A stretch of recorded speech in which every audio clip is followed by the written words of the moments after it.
before we open our regular meeting, we had two closed sessions, one at 5, one at 5:30, one regarding the successor agency and other on negotiations, and want to report no action was taken on either. So with that, I'd like to call our regular meeting to order, and if you would please stand and join me in the Pledge of Allegiance, and then remain standing while Councilman Culleton gives the invocation. I pledge allegiance to the flag of the United States of America and to the republic for which it stands, one nation, under God, indivisible, with liberty and justice for all. Most loving God, we ask you to be with us tonight as we do the business of the town of Paradise for the citizens of the town of Paradise. We ask your blessings and bring peace upon this community and our entire world, and stop the violence. Amen.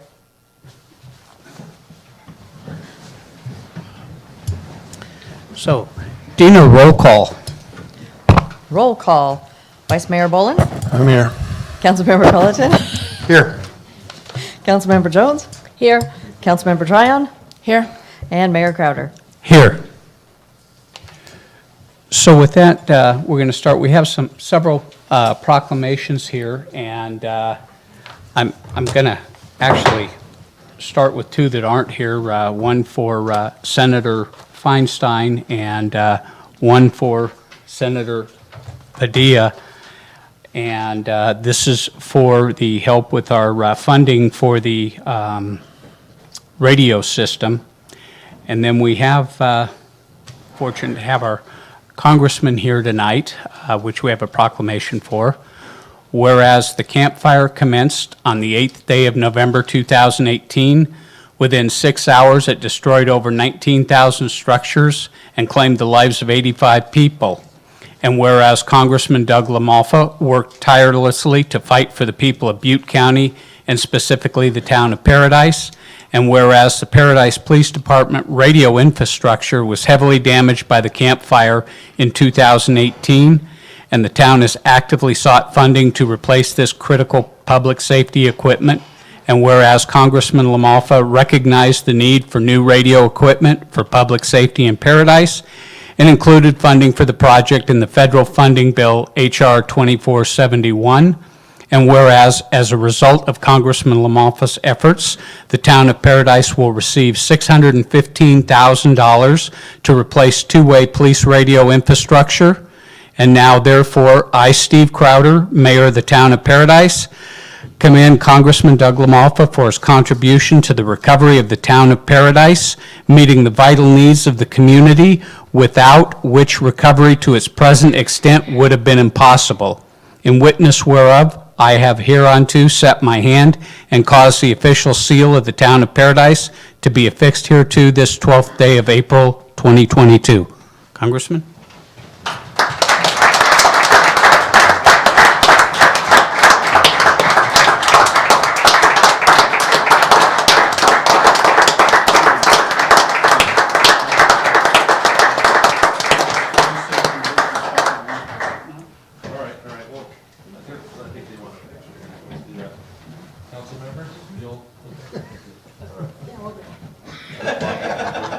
Oh, you're good.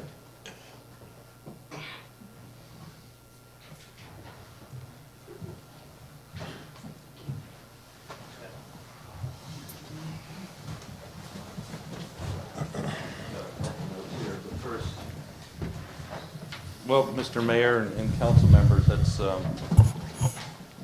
it's first very, very appreciated. It's very kind of all of you for, that this notice and this recognition.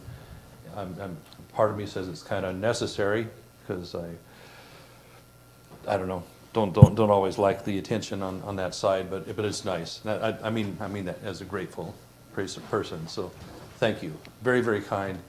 And I immediately would point to this what is also a team effort by my great staff, helping pull things together and being the eyes and ears on the ground when I'm back in DC or on an airplane or whatever. So Steve mentioned, Mr. Mayor said in in his comments, worked tirelessly, like, well, I don't know if I can get a little tired here sometimes, but I appreciate it. It was a lot of hard work by all of us on my team, but also interacting with your folks, with you on the council, Colette, and many others as part of the team here. I'm going to mess up and miss names here and such, but you know, so we're very glad, and of course, Chief Ryan will be able to be successful on that. And so we have many more successes to look forward to as well. So, as you know, these words leak out, but as part of Paradise's recovery and the infrastructure it needs, and hopefully doesn't need going forward, but nonetheless, it's good to be prepared, you know, as the amount of damage and suffering that happened that day and the ongoing days, with 86 lives lost, that's a much higher price than anybody will want to have to pay, especially for the families, but all as a community. And so, more warning, you know, would have been helpful. I'm not pointing fingers at anybody, but I think just more infrastructure to that.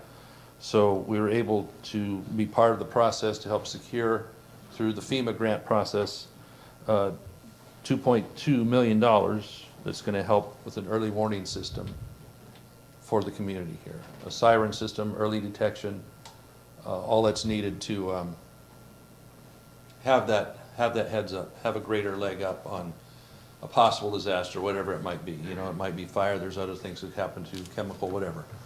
So having that system in place, and have it be a model for others to emulate too, you know, as we live in greater and greater fire danger, especially in our mountainous communities. So, and I want to take my hats off to FEMA as well. They've been very, very instrumental and great listeners in all this process we've been to. You know, soon after the fire, things don't always move as speedy as you want, and that's tough. That's difficult, especially on the people that maybe are looking for shelter and homes. But by and large, they've been very responsive, and as fast as their process can actually move, they moved it faster, I believe, in most cases. So, so them coming in for us here to help with this this hazard mitigation grant is extremely helpful and extremely appreciated. And I will pass that along, and I'll pass it along from, I you know, ask you to do it too, pass it along from the town to FEMA as well. So I'm just indeed excited that we can keep building and keep improving the infrastructure. It's going to make this town better, safer, even more attractive for those that want to come back or those that would locate here, because you know there's still so much to offer where we live.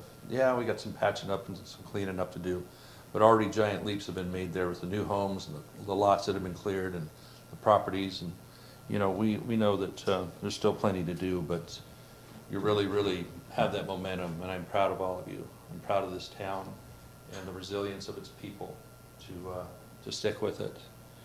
So with that fully functioning emergency system and warning system, it'll only help with building the confidence in those that want to come back or thinking about coming back, those that live here already, those that would locate here, and the insurability. You know, insurability is a very key aspect of being able to continue.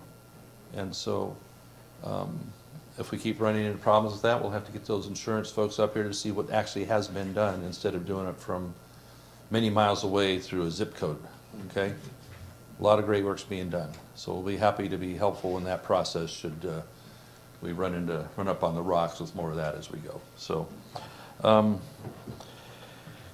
I think I've said all that needs to be said about it right now. So I'm, again, pleased to be here. I thank you for that recognition. It's very kind, it's very touching. It's good to get an attaboy once in a while in this world of politics. I just spotted a billboard about something, I don't know, but anyway. I'll leave that out. But that's the part of the process of this great country. So I'm proud for this recognition and heartened by it, and my team shares in it well, and I will certainly share with them your thoughts and your well wishes that this means. So thank you all. Glad to see this going forward here with the emergency alert system And we're still going to get that sewer line too a little bit. So Amen. anyway, thank you. God bless you. I'm very grateful. Thank you. Congressman, before would you mind posing for a picture with the entire council? We'll come down there. Certainly, yes. Yeah. I gotta go down there now? Come on up here, Doug. I'll come up and sit in the mayor's chair. So. There you go. There you, come on. That'll get the Okay, should we be in front of the podium or to the side? How would you like it? I think right here is probably.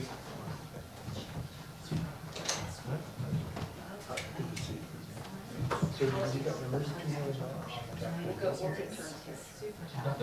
what the 2.2, the low 2.2 just said, yes. Are we too big?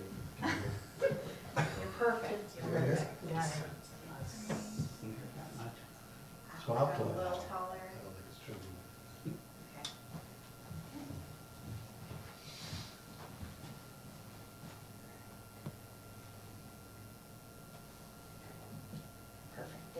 Now, our Terry is new to our team here, but I have no doubt that she's going to be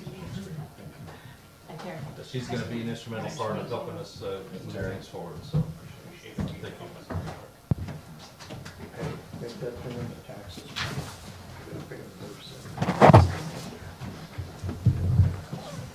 What do you mean on, yeah. What do we do to push it? We have the request into them and then we toss it to the bipartisan legislation.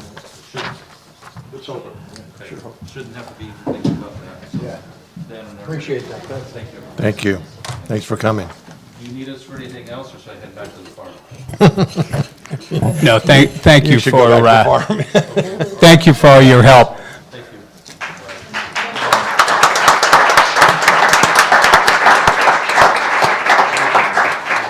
you. Be sure to follow the traffic laws as you exit town. We have an active police. Well, I know how you like to race. Terry's lived in with us 7 weeks and she already has stories. So. Time to go. Thank you. So we have one more proclamation here I'm going to read for James Early.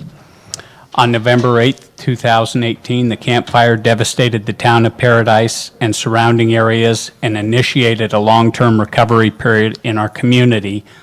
And whereas residents of the town of Paradise recognize that as we recovered from the fire, our community looked and felt different than before. And whereas town council and staff initiated an effort to reimagine the town seal to better represent the new vision of Paradise, as well as honor the legacy and history of our community. And whereas Jake Early, as an accomplished artist, offered his considerable artistic talent to create a new town seal to support the town of Paradise in its recovery. And whereas after hours of listening to the vision and history of Paradise, multiple redesigns and finishing touches, Mr. Early produced an original seal which embodied the hopeful vision of our recovery as well as our storied history. A seal which unites all Paradise residents, both new and returning, as one community. And whereas on September 14th, 2021, the new town seal was adopted by ordinance of the Paradise Town Council with a unanimous vote. And now therefore, I, Steve Crowder, Mayor of the Town of Paradise, commend Jake Early for his creative contribution to the recovery of the Paradise community. In witness whereof, I have hereunto set my hand and caused the official seal of the Town of Paradise to be affixed hereto this 12th day of April, 2022. Thank you, Jake Early.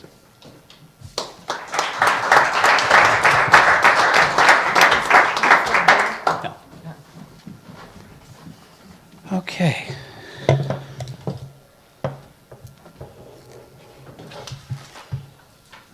So we'll move on to item 1G, which is campfire recovery updates. These are all written reports and included in the agenda. First one is Colette Curtis, Recovering Economic Development. Do we have any questions? I have a question for Colette. The congressman was talking as if our early warning system had been finally approved. It is. Is it? I did not. Yes. see any official announcement about that? Yes, well, consider this the official announcement. We will be issuing a press release right after this meeting tonight. FEMA has approved construction funding for the early warning system. So we are so excited about this news. We can't wait to get going. Brian Selecki, our project manager, has been working very hard on this working with FEMA and pushing this project forward. So we couldn't be more excited. We will have an RFP out in the next week or two, and we're going to be moving this timeline very quickly. Yay, thank you. Thank you. I also have a couple questions on the tree removal recovery. Where are we with that? Yes. So we are working very hard on that. We continue to move this forward every day. That is not an exaggeration. And just today, we had a meeting on this very topic. This has been escalated to the Deputy Director's office. We have a lot of eyes on it. We feel very confident about our path forward. So as soon as we have more news, we will share that. But we are moving it forward as much as we can every day.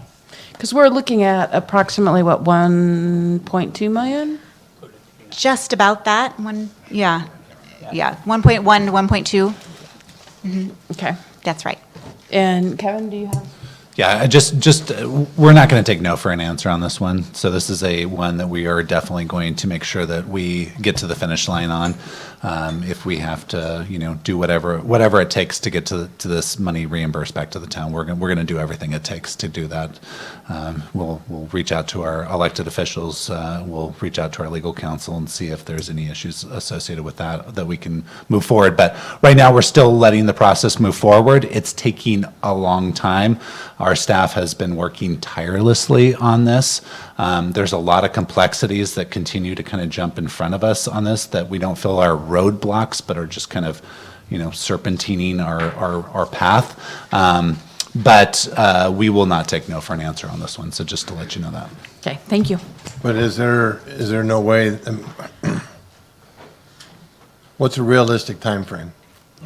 There's people that say it's going to be happening in a month. I hear people say it's not going to happen until August, September. Realistic timeline on this, I would say, was 6 months, honestly. From today? From today, yeah. Remember, this is funds that have been expended, so the project is complete. So it's not that we're waiting for these funds for some construction project. This is for just reimbursement for these funds. These funds were spent on eligible projects and expenses. So it's just a procedural thing, but that procedural item with Cal OES and FEMA is extremely complex. So I would say at this point in time, we felt like we were going down a straighter path. And like I said, we've kind of serpentined a little bit. I would say a realistic approach on is 6 months. Thank you. Anything else for Colette? Any cards, Dina? I have no cards on this item. Okay. So next is Mark Maddox, Public Works Director, Infrastructure and Sewer Update. Any questions for Mark? Only one. Hi, Mark. So I know that we're going to start redoing Skyway from the crossroads up. What I'm concerned with now is and I saw some work over off of South Libby on some of the side streets. So they're starting to replace the temporary pavement with permanent pavement, and I'm really concerned about Clark, some of the major roads. It's great that what they're doing over there. It's pretty smooth now, South Libby and all that. But how soon is there a plan for that? Something we can share with the public? I mean, how soon are some of those places going to get that temporary patch replaced? Sure. So if I'm understanding your question is about the temporary patching that occurs after the excavation is being performed for the undergrounding of the utilities, and before that permanent restoration happens where it's final paved. And then after that, we're going to come back and pave it. Yeah, So- I don't mean the final road Okay. pavement. I mean, because now we're in spring. Certainly. In spite of the weather the other day. Yeah. There's a lot of roads, main roads that are still really tore up from that temporary patch. And Yes, so now that we're entering in spring and summer, you're going to see that timeline between the temporary and the permanent restoration be a lot shorter and have it be much more frequent throughout town. Working through the winter is great. We can still dig in the winter, but it's hard to pave when we need 55 degrees and rising to put down that asphalt, and then we need a plant that's going to produce that asphalt. Right. Well, So and in this season, it's going to be easier and more frequent, less okay, long of that's a like delay. on I'm talking about the ones that they did this winter that are still sitting there. How soon will, like, Clark Road from Pearson to, Yeah, no, those are big jobs, and I don't have the date for you tonight, but I can certainly follow up. yeah, and if we could just let folks know, because Yes. that's the one everybody's, Thank you. And I have a follow-up question. Do you yet have a plan for the permanent roadway projects and what order they're going to go in? We do. I will be presenting that and many other pieces of information as a part of the Transportation Master Plan next month. But I will have a full schedule that our hopes is that we can share with the community and the public, you obviously, and be able to map out when these roads are going to be paved between this year, 2023, 4, and 5. Excellent. But we have that plan. We're trying to balance it. There's a economy of scale issue with productivity. We can't pave the town in a year, but we can do it in thirds, and that's our approach. And we're going to do it in a way that makes sense, that factors in the undergrounding of utility progress that's been completed to date, and the forecast of what's to expect through 2024. Next month? Next month, I've got it. All right, thank you. And Thank I have you. a couple questions. On your culvert replacements, we are going back with cement, correct? Yes, there's concrete pipes going in, especially on the significant projects, but there are a couple of small plastic culverts that do have to go in when there's grade issues. If the elevation is too shallow between the finished grade, and we need that width, the thickness of a reinforced concrete pipe for a minor driveway approach is kind of a factor, getting the grades and having vehicles be able to traverse that section and have a base over the top of that pipe. So for the most part, we're really trying to use the cement whenever possible. Oh, so yes. we don't have any burn issues. Yes, as a resiliency improvement that we're doing as part of our projects, we're going back with reinforced concrete pipe in lieu of plastic everywhere where we can. And then I had one other question on the sewer, and it looked like the project alternatives, one alternative going through Southgate Avenue and McFadden was taken off the table. Is there an approval, do we think, with Antler, or do we know yet? So I'll say what the update shows in the staff report, for those that don't have it in front of them, is most recently in the last month, and it was presented at the Sewer Regionalization Project Advisory Committee, is a plan to propose an alternative, a preferred alternative that's different from what we were initially planning. The new route shows a crossing, a microtunneling across underneath State Route 99 at Antler Avenue. The prior alternative continued along that kind of same alignment near McFadden and required significant property acquisitions through a few orchards and some sensitive areas as a result of our AB 52 tribal consultations. We learned a lot through that process and really are sticking to the spirit of CEQA in making the project better based on the feedback we're receiving. So with that, we have a pivot north along Antler Avenue and can stay in Antler. And the great part about that is there's no additional right-of-way required, and we can stay in an already improved or disturbed area where the road has been built. So it's going to be great. If the project moves forward past the EIR phase, we believe that one has the highest probability of success. Okay, thank you. Thank you. One last thing, Mark, is I noticed that there's some signboards up, that there's going to be some night work starting on some of the undergrounding on Clark. Can we, when we know that's coming, it's great the signboards are up, but can we have that put on both the Make It Paradise and Town of Paradise? So the citizens can know there's going to be night work in Yes. different neighborhoods. I think that'd be a good thing for us to do. Yes. Thank you. Any other questions for Mark? Dina, cards? I have no cards on this item. Okay. So Tony Lindsay, CCD Building and Code Enforcement Update. Any questions for Tony? Yeah, I have a couple questions.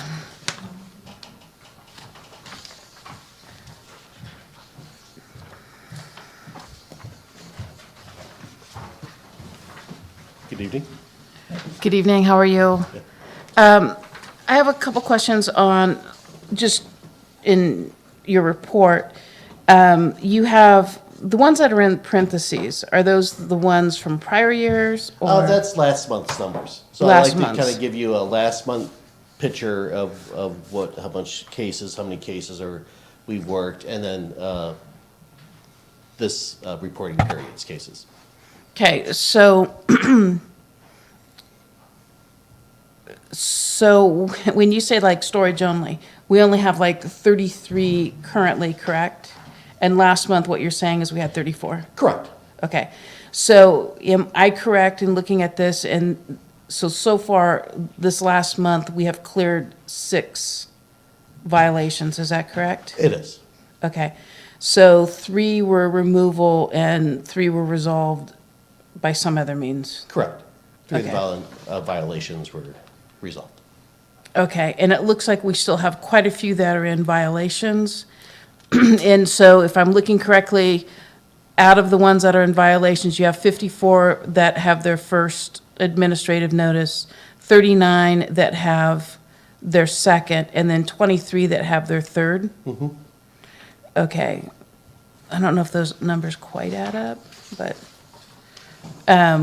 so you're looking at, there's 69 in our town right now that could be removed that do not have their temporary use Correct. permit. We have 69 locations that have RVs are there without the temporary use permits. We're down to our, kind of our hardcore. We've been moving them to the attorneys for their civil abatement procedures. Okay, so is that what you're showing us in the administration citation, the 23 that is in the third? Correct. Of the, what do we have here? We have moved 17 of those 23 to the attorney for the civil abatement procedure. We're building cases and then giving them to the attorney. Okay. So for this month, there's 6 that have been resolved, and those include 3 that went to the attorney to resolve? Is that- No, those are 3 that we resolved. Okay. Out of the total That code 6? enforcement, out of, yes. Okay. All right, thank you. Anything else for Tony? Thank you. Thanks, Tony. Cards, Tina? No cards on this item. Okay. On to item 2, consent calendar. Do I have a I motion? move approval. One sec. If we could pull item 2J. 2J? Yep, we just have a clarification on that item that we would like to explain, or if we want to clarify it before you vote, Let's we clarify can. before. Okay.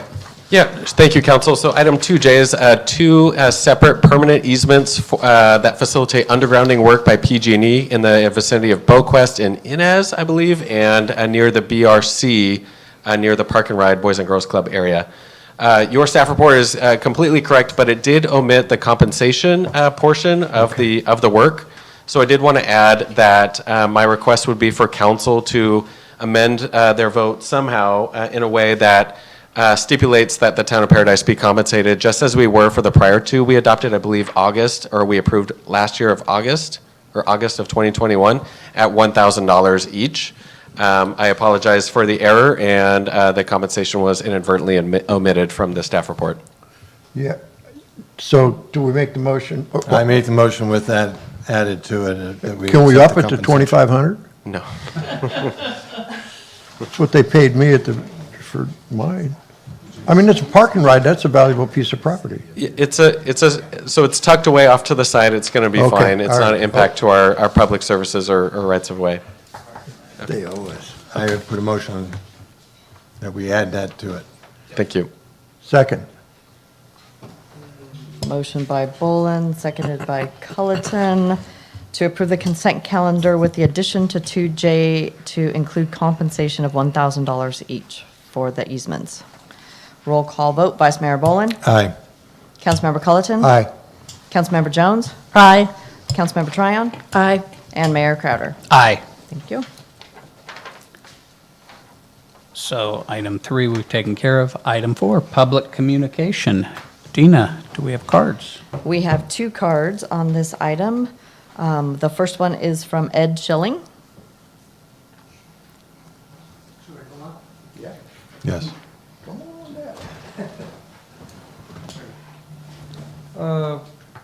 First of all, thanks a lot for letting me speak a little bit.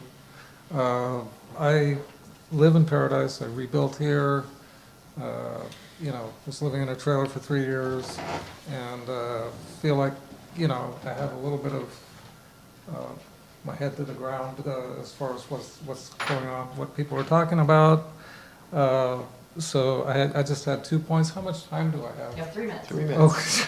Okay, first one quickly.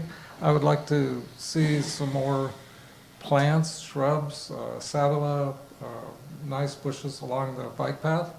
Walk it every day, would be great. I think what's been done there is terrific, with the lights and everything. And to see the bike path extended past where the park is and beautified would be terrific.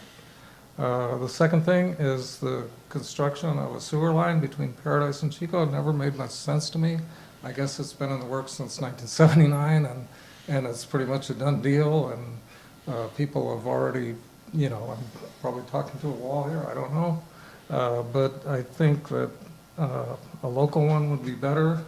There's only 10% of Paradise that would benefit from this, and those are new businesses and all that. Like I say, you've probably already made up your mind.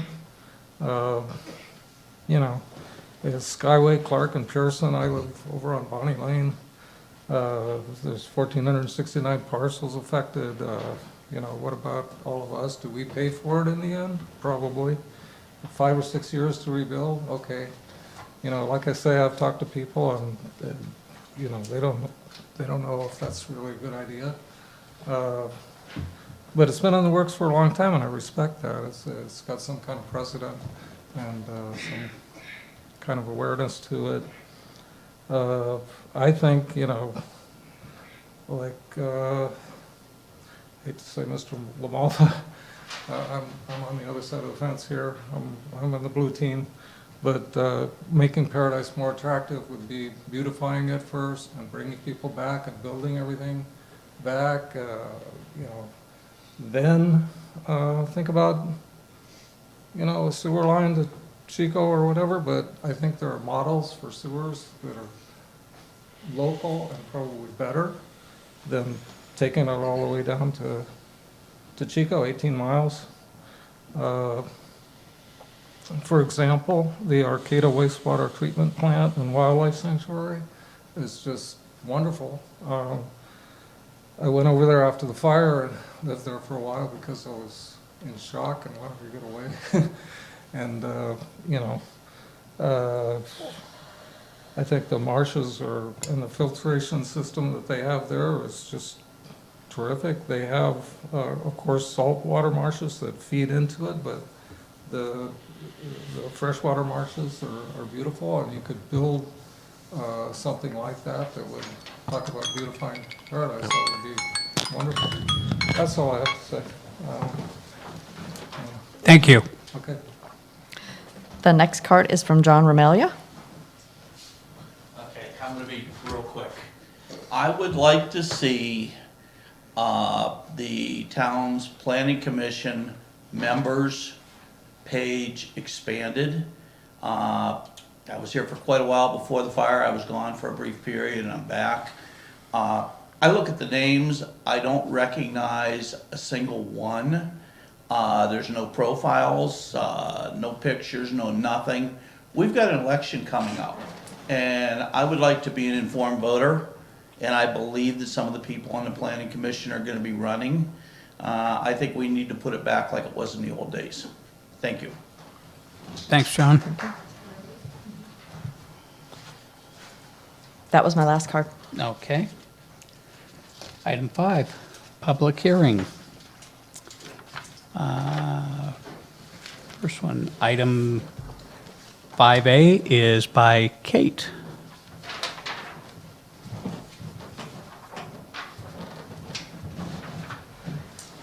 evening, council. Thank you for conducting this public hearing to solicit comments regarding the draft 2022-2023 annual plan. As you may know, the town of Paradise has been a entitlement city by HUD since '94, and the intention of the grant is to carry out community-wide community development activities directed toward housing, public infrastructure and improvements, economic development, and public services. We're able to develop our own plan and funding priorities. We do give maximum feasibility priority to activities which benefit low and moderate income persons and activities that aid in the prevention of and elimination of slum and blight. HUD determines these grants based on community need, including the extent of poverty, population, housing overcrowding, age of housing, and population growth lag in relationship to other metropolitan areas.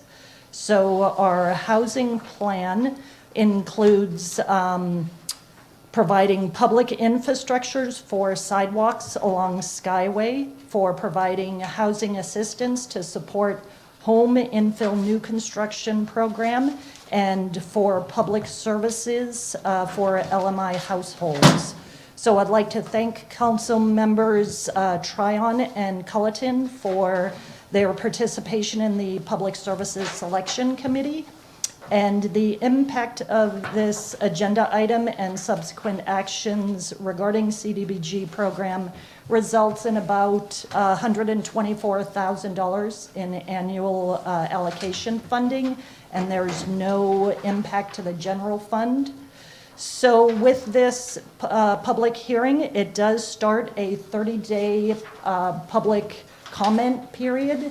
So the public can comment on this draft, but I would like to ask council to either adopt this draft or revise this draft and to authorize staff to submit this draft to council should there be no public comment. If there should become public comment in the 30-day period, then we would bring it back in May.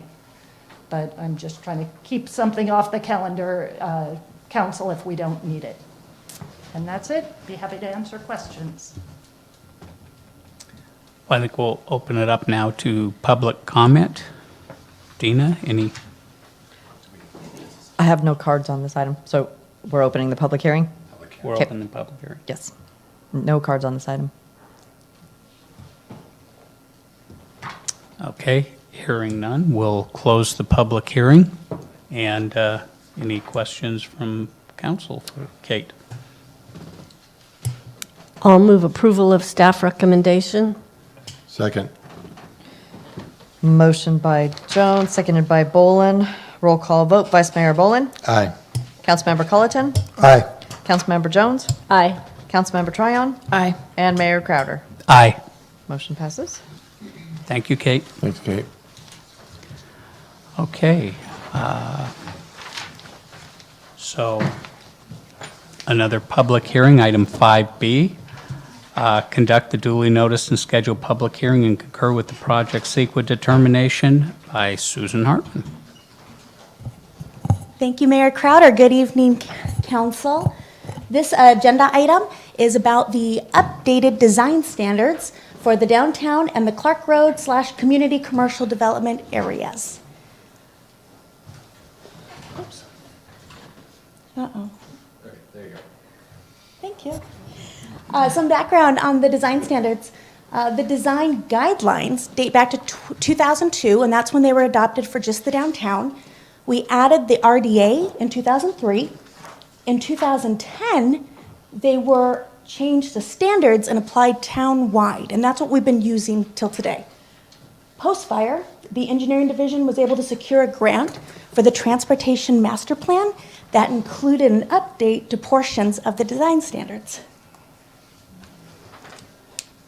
So we did conduct some public outreach regarding these changes. The town's consultant, Mark Thomas Engineering, and their sub-consultant, RGA, their architects out of Chico, they put on a series of public workshops about these updated design standards, as well as did a community survey online regarding the proposed design elements. So we met first in April, just to kind of go over the process, met again in July about what these updated design standards would look like, plus give them information about the poll that was being launched. Then in July and August, that online poll was released, and that was to gather the residents' input about what design standards and design features they wanted to see for lighting, for building frontages, planters, sidewalks, the whole gamut. And this is kind of what that online survey looked like. So we released this out to the public. Then on the back end, we were able to see the results of that. What were the highest polled design elements? So what's new with the design standards? First, there's a hyperlinked user guide at the beginning. And if this is all they did, it already makes the document so much more functional.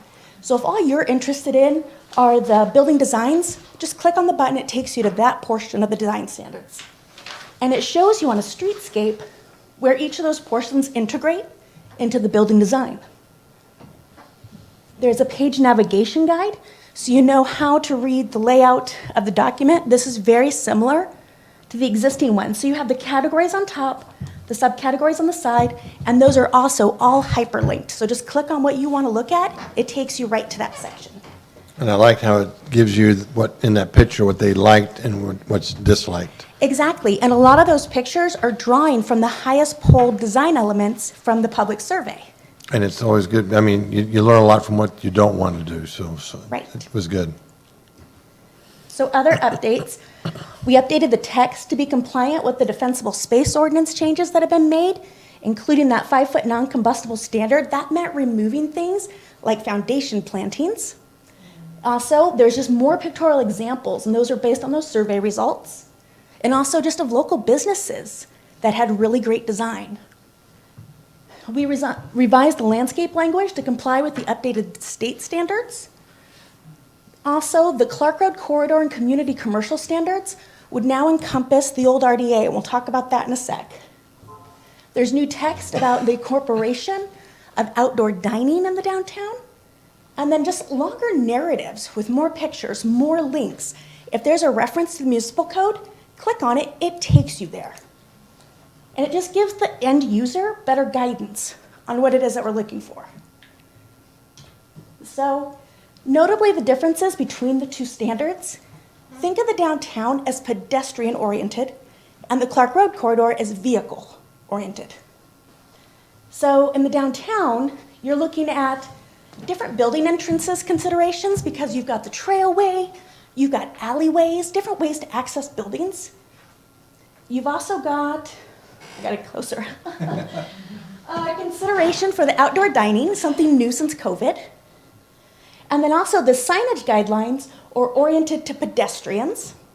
So you're looking more at the hanging shingles and monument signs, not the big pole signs, not the big pylons. But in the commercial corridor, that's where they deal more with these big parking lots, bigger buildings. How do you integrate that into the surrounding buildings? They've also discussed more on the minimizing the visual effects of those large developments, and then their sign guidelines are more for vehicle traffic. So that's where you see the big pylons that used to be like at Old Safeway, Kmart, things like that. So we're looking also as part of this is rescinding the RDA guide or standards. So you can see in the map, most of that is all the redevelopment area. The very center is the downtown, and we keep that. But the RDA is just, it's a geographical area, not a zoning district. And in 2012, all the RDAs were dissolved by Assembly Bill 26. So by rescinding our design standards, it would just fall under the community commercial standards. So what's the same? We have the same categories along the top and the same subcategories along the side as before. Also, the category bullet points. So if you want to talk about building articulation, all those same things are in the new standards. They're just expanded on. The plant palette from before is the same. The color palette is the same as before. What we had were really good bones. It just needed more focus, more detail. So the benefit of these updated standards, clear direction is given to the users with better examples of the design features the community members want to see. The revised text complies with local and state regulations, and the documents are just more user-friendly and enabled for electronic use.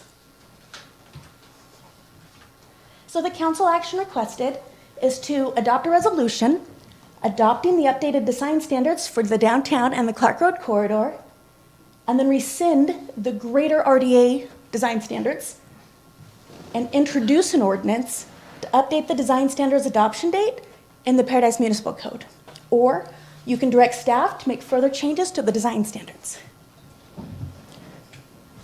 If there's any questions, yes? I have a question. Yes. And it's kind of specific, but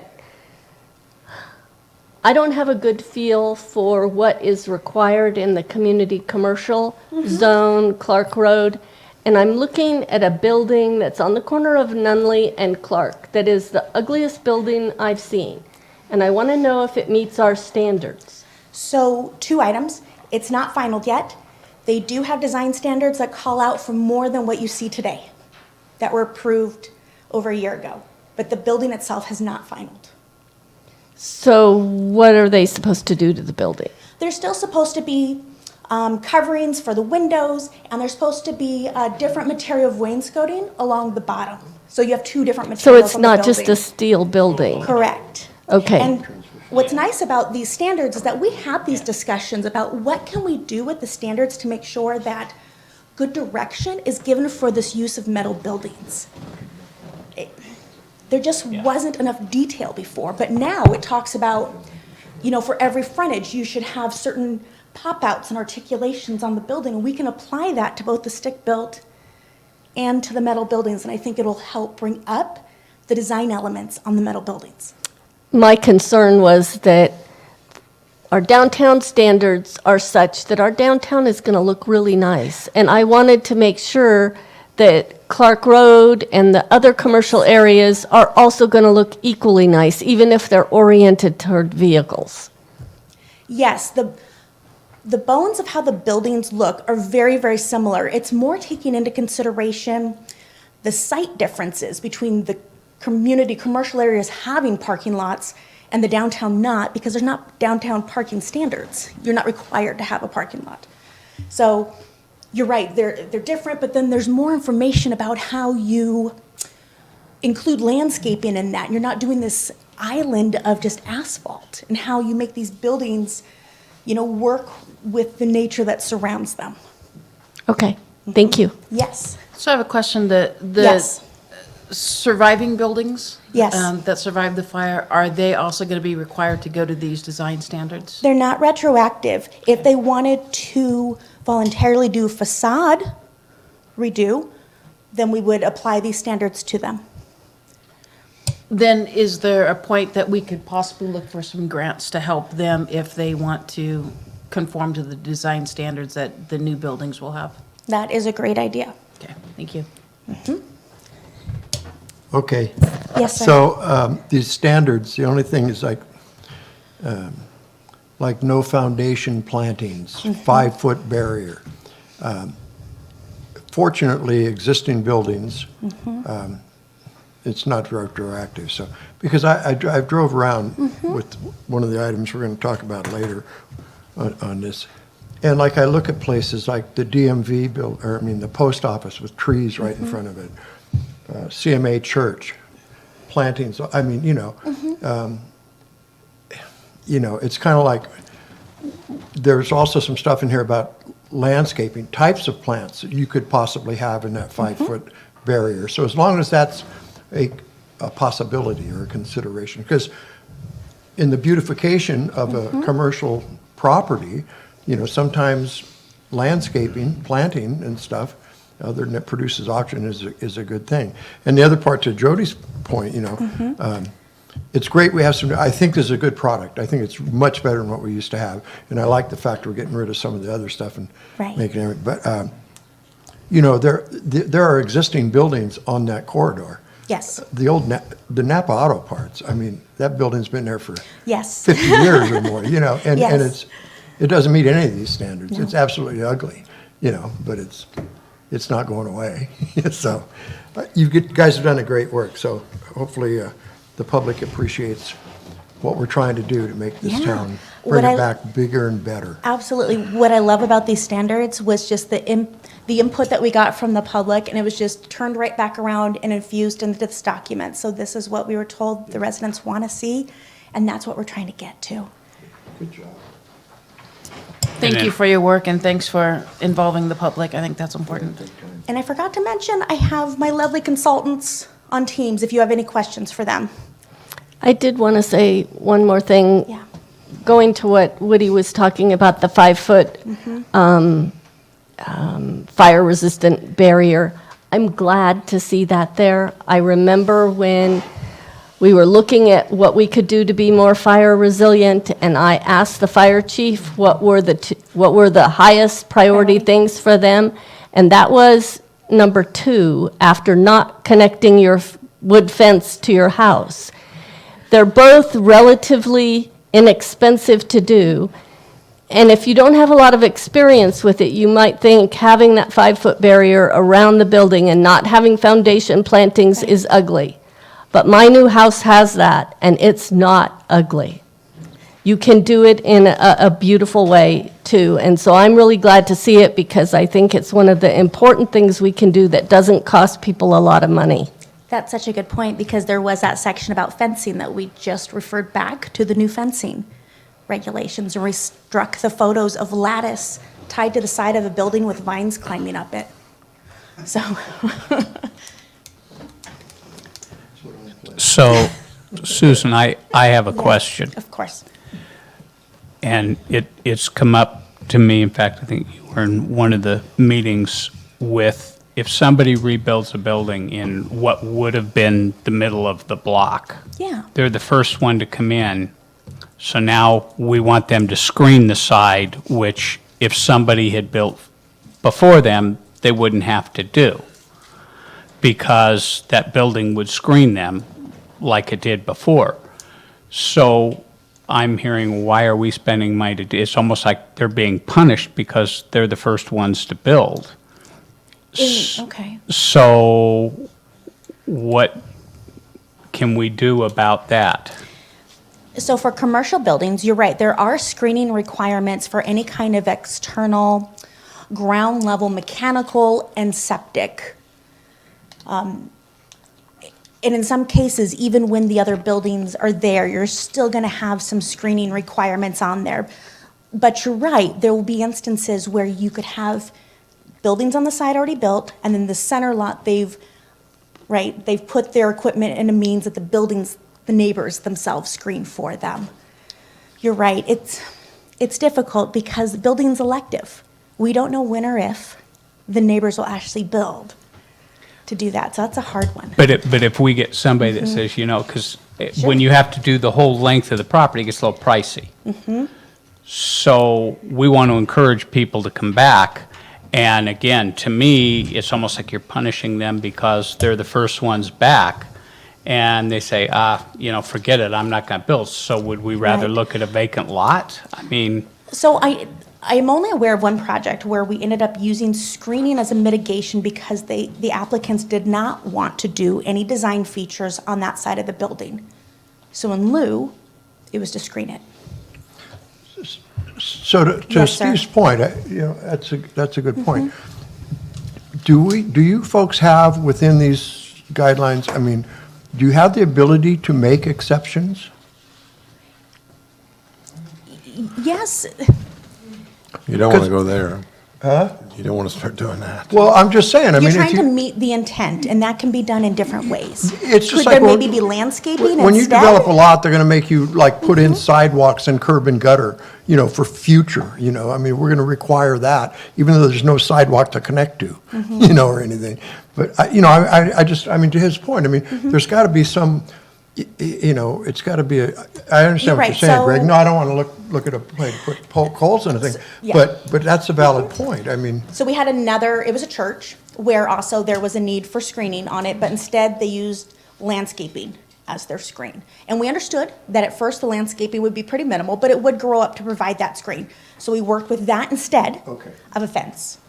And those are on Pence. And we can make them send a thank you card to, what? nothing, never mind. You're being So we, absolutely, we're open to different options. cool. That's amazing, as long as Okay. there's a conversation. We're just trying to meet the intent of what we're doing, yeah. Thank you, Susan. Okay. Good job. So at 7:01, we'll open public comment. Dina, any cards? I have no cards on this item.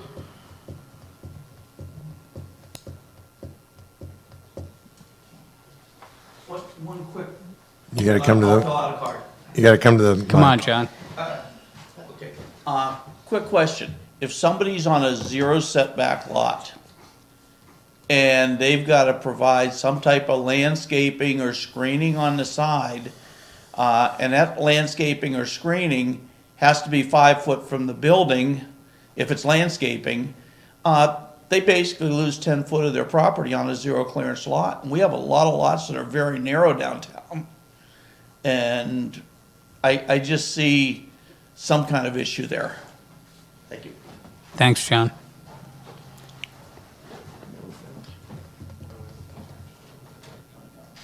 Okay. So no more, we'll close public comment at 7:02. Any more questions for Susan? I move approval, and thank you for all the hard work. There's a lot to that. I'll second. Motion by Bolin, seconded by Jones, so we are approving resolution number 2022-22 and waiving the first reading of town ordinance number 616 and reading by title only, and introduce town of Paradise ordinance number 616, an ordinance amending text regulations within Paradise Municipal Code, chapter 17.41, design standards and design review relative to updated adoption dates. That's what I thought. Roll call vote, Vice Mayor Bolin. Aye. Councilmember Culleton. Aye. Councilmember Jones. Aye. Councilmember Tryon. Aye. And Mayor Carter. Aye. So the ordinance will come back next month for the second reading.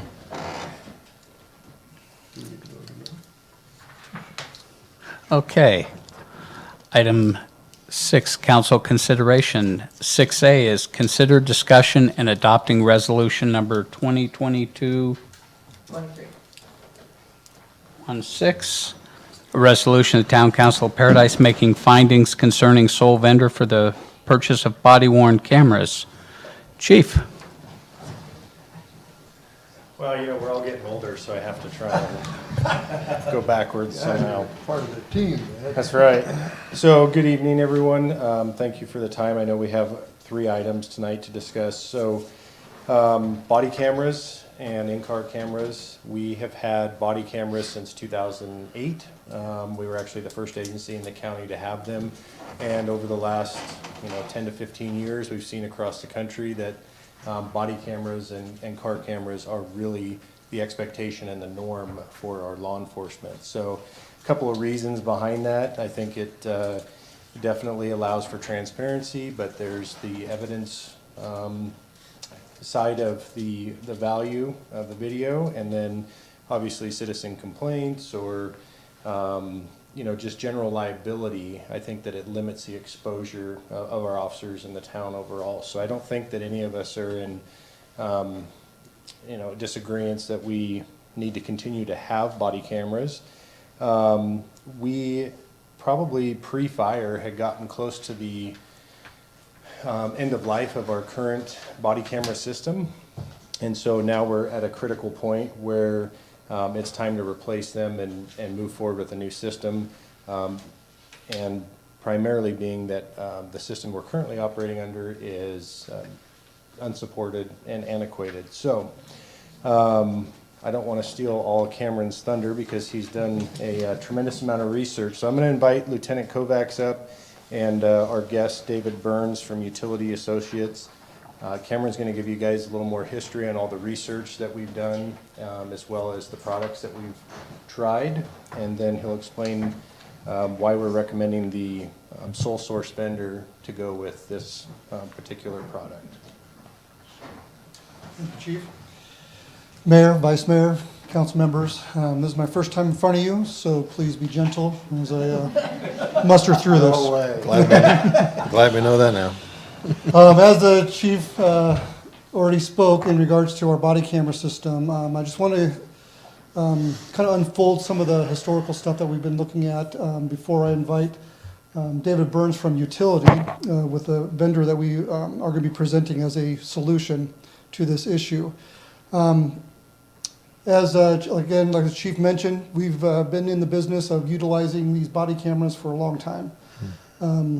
Being one of the pioneers and getting into the usage of this technology and this tool has only improved our ability to do our jobs for the community.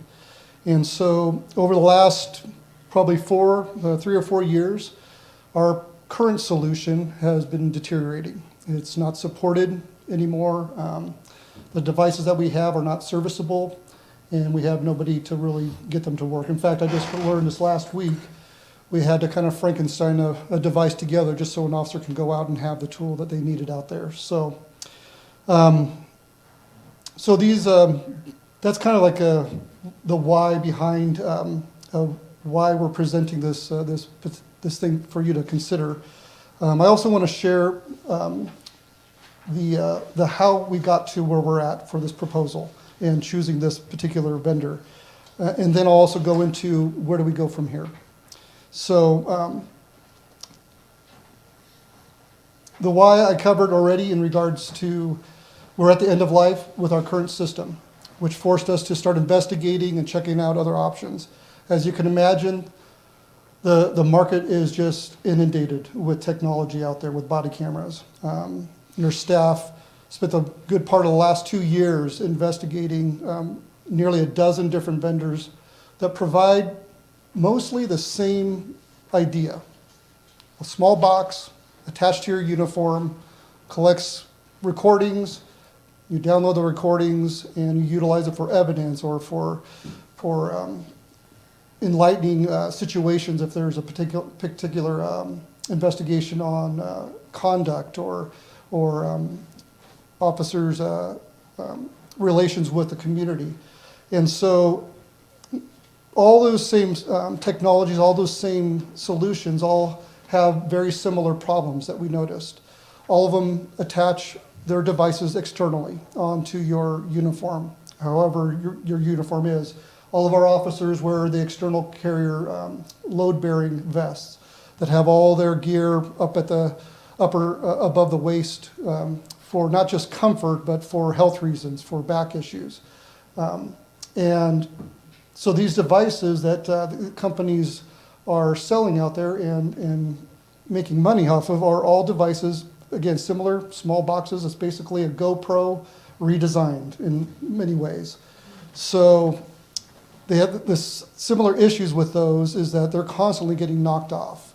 You know, get in a foot pursuit or wrestling around with somebody, they're getting knocked off, turned off, or somehow getting more susceptible to damage that way. So that was something that we didn't want to have to settle with, and we found one solution that was able to address that. Another issue was the amount of downtime all these other solutions actually create with the way you have to get the information off of these devices. They're all external mounted, so you can take them off, set them in a docking station somewhere, downloads that information into a server, whether locally or cloud-based. And that's all just downtime for our officers needing to complete investigations, needing to get back out on the streets. And so we didn't want to tolerate that as well for our community. We found one solution that addressed that concern.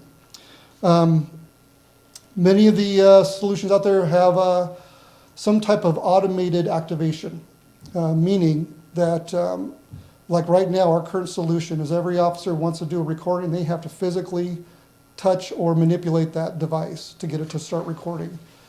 Well, as you can imagine, that there's sometimes that either the incident is too rapid and evolving and they don't have time to get that going because that's not on their mind instantly. So some of that footage may be, not recorded because of the situation, or they may just forget, just out of human error. And so we lose some of the context of those situations and those encounters. So technology has improved to where some of that has been automated. And a lot of the solutions out there had some ability to automate some of that concern, but we only found one solution that gives us endless ways to automate that recording, whether it has to do with a gun coming out of a holster, or you're in a foot pursuit, or you're in a wrestling match with somebody. The device instantly and automatically starts recording.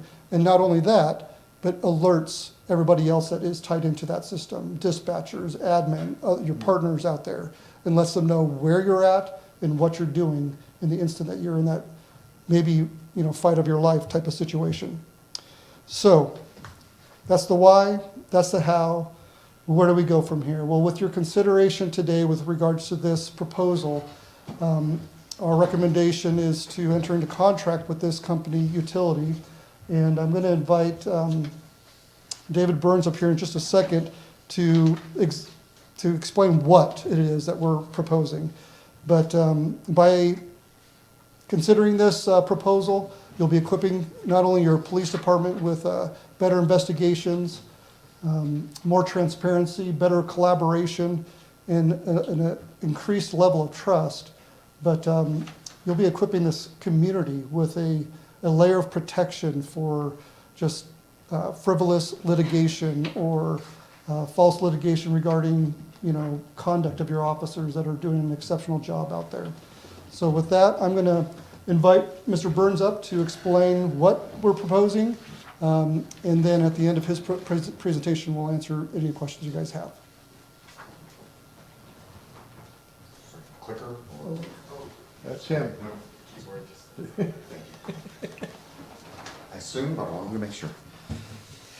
Mr. Mayor, Mr. Vice Mayor, council members, and town staffers, good evening. My name is Dave Burns. I'm a business manager for Utility Associates, also known as Body Worn by Utility, and not that it actually matters anymore, but just as a side note, I did 30 years in law enforcement in Henderson, Nevada, and I retired as the deputy chief about a year ago and went to work for this company, which is the same company that Henderson uses as well. Just as a back piece, just to show that I'm not a salesman, I actually use the solution as well. So, who is Utility? There we go. We got started in 2001. We got, our basis was moving large amounts of data extremely fast and wirelessly in the utility space. What does that basically mean? We worked with utility companies back in 2001. We built our own communications device, and we were using cellular and Wi-Fi communications to move large chunks of data wirelessly and efficiently back in the day before there were even smartphones. We were really good at what we did. We moved from there into regional transportation, and then realized that we could adapt our software and our communications piece that we built, basically a modem that goes in a vehicle, to serve the law enforcement community with body-worn cameras and with in-car video cameras, hence the name Body Worn by Utility. Our mission is to bring ease and clarity to organizations interested in applying swift and efficient technologies to resolve critical challenges. What makes us different, except for the typo I put in there, so before anybody else catches it, I'll point it out. That was my error, I'm sorry. I put platform right everywhere but that one line. We have a rules-based platform. So a lot of the vendors that Lieutenant was talking about have a cookie cutter mentality. Here's our product, here's how you use it, adapt to using it this way. We realize that that doesn't work. Different size agencies, different policies, different state laws, different county laws that require that the program work based on that particular agency. So we wrote a program that does that.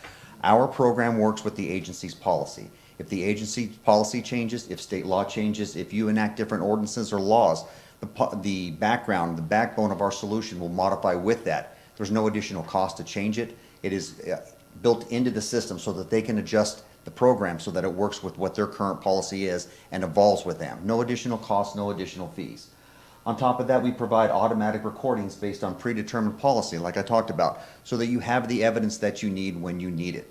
It's nice to have a camera, but if it's not on the uniform and it's not recording that information, you're never gonna have it. We have a complete solution: cameras, in-car video, license plate reader, holster triggers, and then our backbone of our system, which is the digital evidence management system, which is where everything goes into.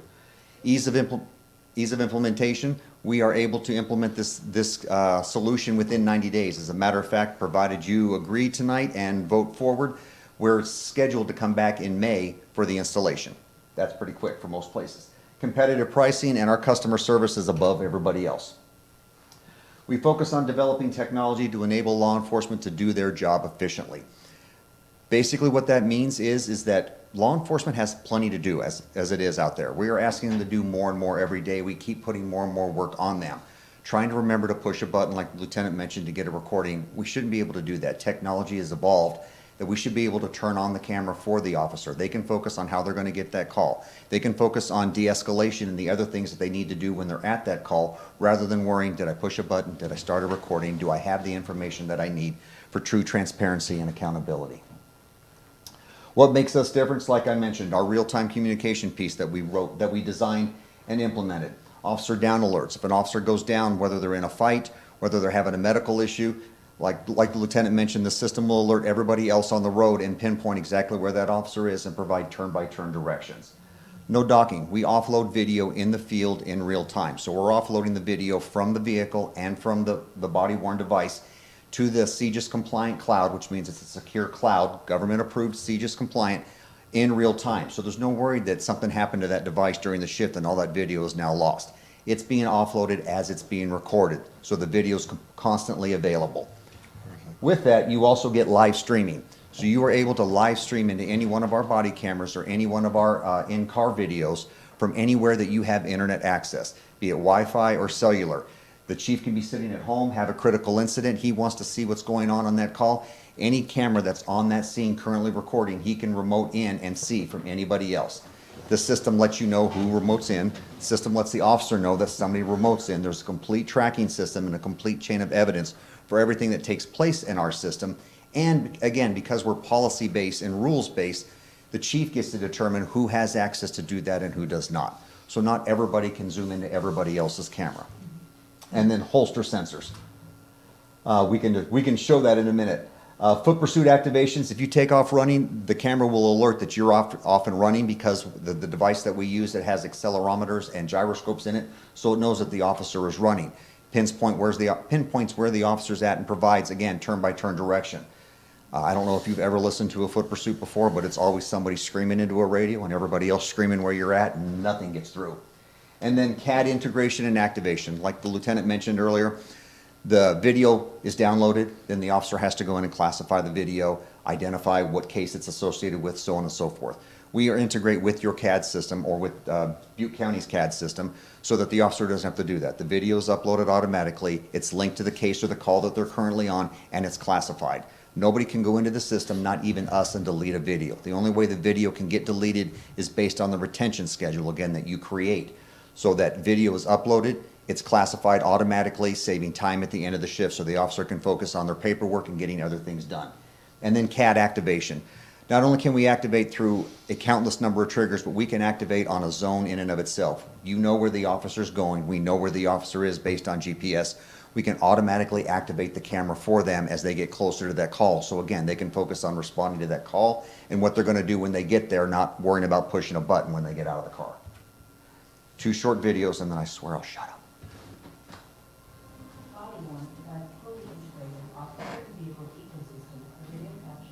I don't know how to turn that up. It leverages intelligent technology to ensure the officer is never asked to do something technology can do for them. We start with body-worn camera, which is securely mounted in a uniform.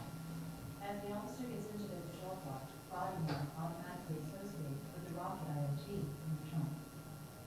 Now, the officer and vehicle cameras, including triggers, are synchronized based on policy. During a traffic stop, a series of triggers automate the rocket IoT and body-worn begin recording and uploading video. The digital media evidence automatically uploads and is temporarily stored in the rocket IoT. When the officer returns to any departmental station, video is quickly uploaded to the cloud through the system's smart waveform.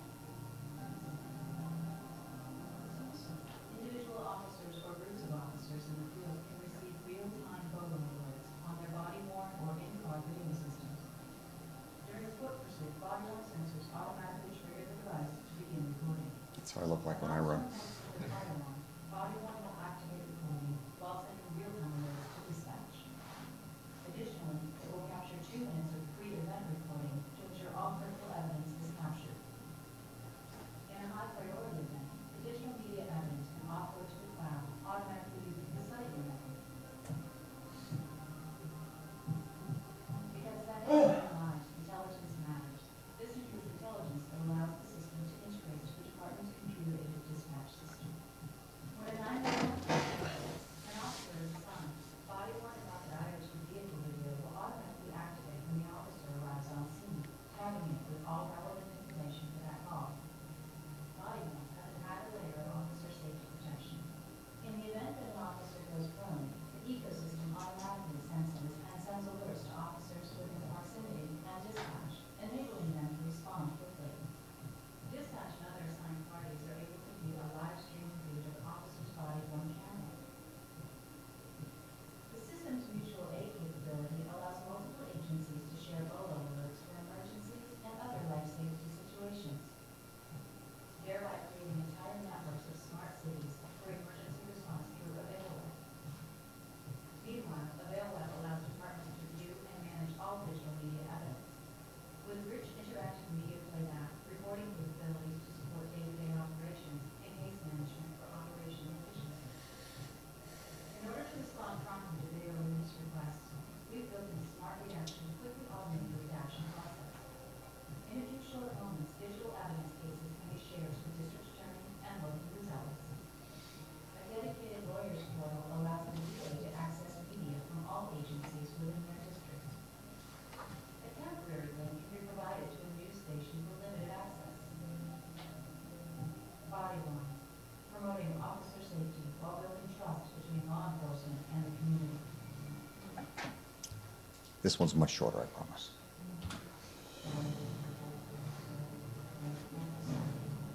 Smart redaction, a secure way to quickly redact video for the protection of privacy.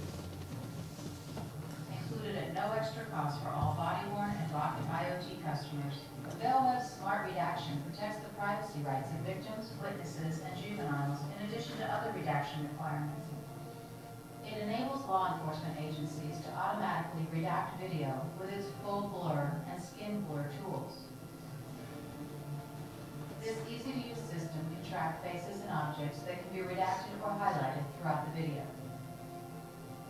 Smart redaction will even redact portions of audio. It allows agencies to quickly prepare video evidence for records requests. Smart redaction doesn't require a powerful video editing system or an on-staff expert. It's user-friendly and straightforward, making it easy for personnel at any computer level. It doesn't tie up the police admin computer while it redacts and processes. Processing is handled in the cloud, freeing up your computer for other tasks. AvailWeb keeps a record of all actions taken on a video, including redaction. The system creates an encrypted copy of the original video and places a watermark over the video for increased security. Each exported video has a unique digital fingerprint hash number that can be validated to ensure the video wasn't tampered with outside of AvailWeb. Redacted video can be shared between users in AvailWeb and Ultimate Witness, or exported with map and metadata to be shared externally.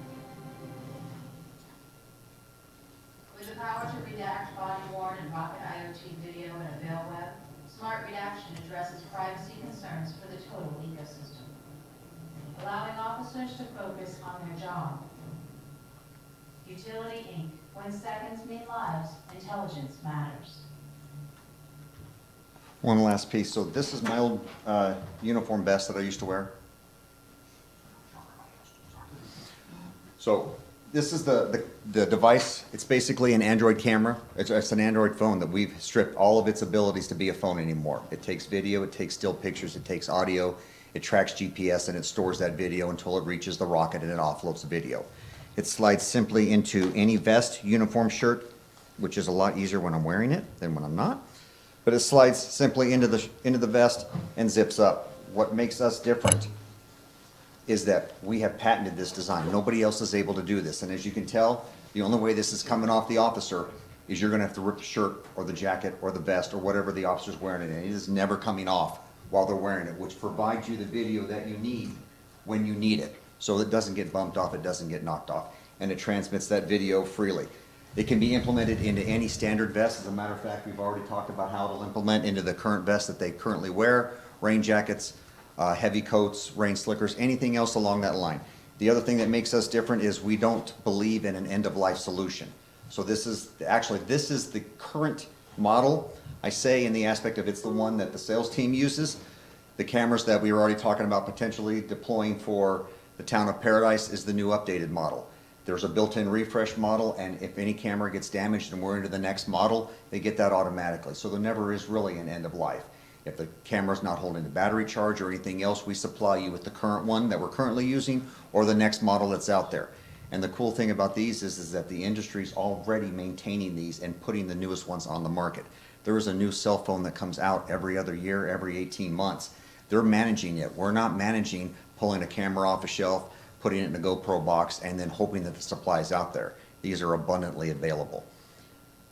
With that, other questions? Yeah, other maybe you said this, do other jurisdictions have this around here? No, sir, they do not. I'm sorry. Yeah, not locally.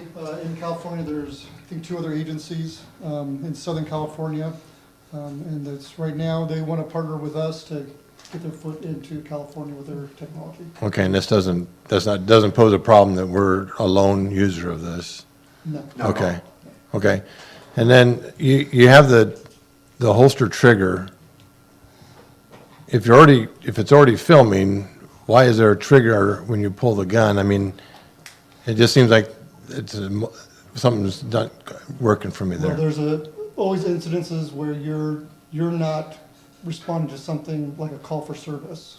You may be just having lunch at Mijo's or at a taco stand. Okay, so you're not on then? Incident happens. Okay, It allows you to address the issue okay. by, if you had to unholster and take action, so. That makes sense. All right, I've been thinking you're at an incident and your No, camera should correct. already be going, but, Correct. okay. So I have a couple questions. In our area, we have sort of a variety of cell service, like sometimes there's dead spots. Yes. How is that going to work for the officers in recording if they're in a dead spot?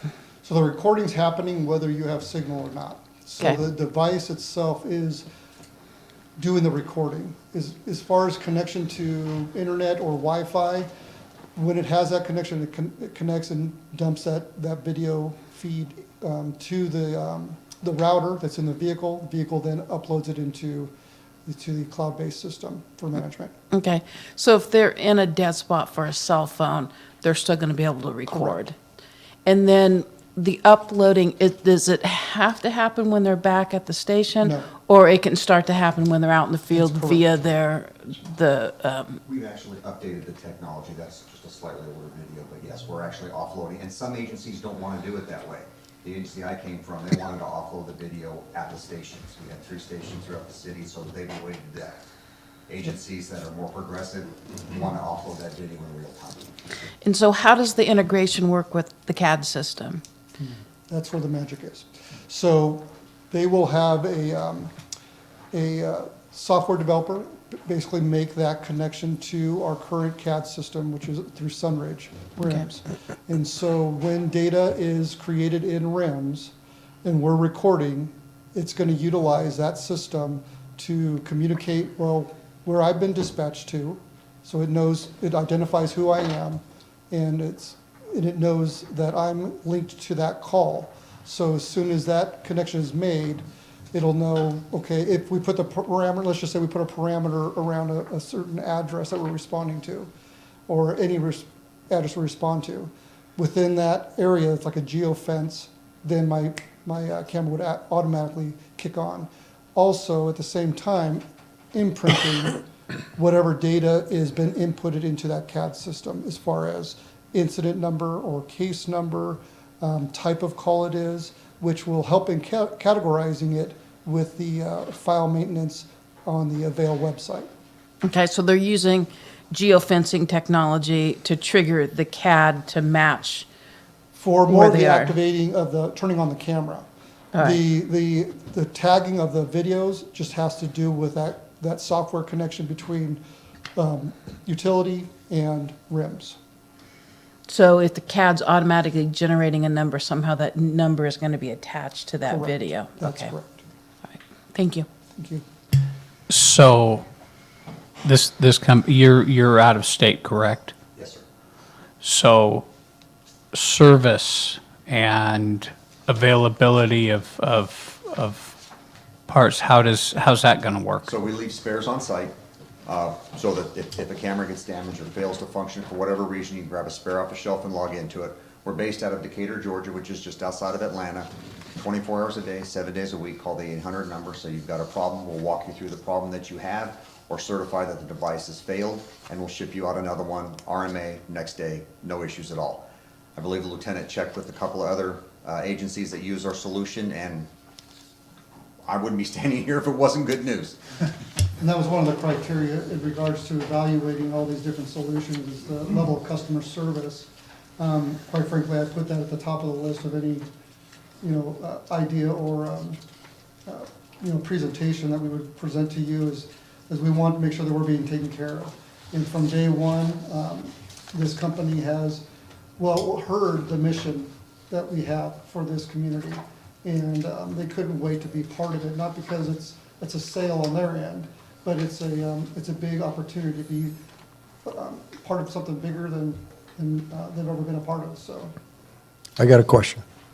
So that last video about blurring things out, so so you upload this video of an incident, right? And there's going to be a court case. So you blur out the other people in the thing, but the original video is still saved, right? Correct. Okay, that was the point. That's really key, because, for that whole transparency thing of, did the officer turn it off? Was there, you can't, not that our department would ever do that, but there are people that believe that, there are people that just believe that we're all enemies and stuff like that. That's just, and the only thing I want to add is that I am totally supportive. I really appreciate this direct thing. That's such a, that's miles ahead of what's been out there, and I'll just share one quick story with you. At old Miho's, not Miho's, you mentioned Miho's, at the old Wheelark, which then became a little sports bar, we had an incident one time when we first got our body cameras, and there was a wife got arrested for being unruly and drunk, and the husband came down and raised holy heck with the council, and it was, so we showed him the video. Solved the problem, I just, good product, really, I was very impressed by it. Thanks, Lieutenant, appreciate it. So I'm going to jump in real quick because this is exciting for us, and I don't want to, inundate you guys, but there's a couple of key points I wanted to just make. So in regards to tagging of the videos, so that all of the videos from every officer that was on scene for a particular investigation is huge. And most recently, in the last several months, the defense attorneys have been using the excuse that, there was another officer there that we saw. We don't have 3 body cameras. And so now we're going to be able to squash that delay of that court case moving forward, because every officer that was on scene, we can say with 100% certainty, all those videos were categorized, labeled, put into a box, and transferred to the DA's office with much more ease than the current process that we're using now. And so they're going to know that they're getting all of the evidence data. You mentioned the redaction. The redaction is another one of those things that, as the laws continue to change, more and more information is being required to be released to the public, and we're required to basically cover the costs of that. And so with the redaction software built in, as long as the video is releasable, we can now create that redacted copy and provide that to the requester. So I just see that being more and more of an increasing task. Do you want to talk, there's 2 things I wanted you to talk about. So the proposed contract is actually a Thank you. very fair I was going to ask about that. price, in my opinion, because it's actually a little more than $100,000 less than the top end of what we investigated, and really kind of middle of the road, but I would say far less expensive for what we're being proposed. Part of that is the license plate readers that have been offered, which is something that we've never had.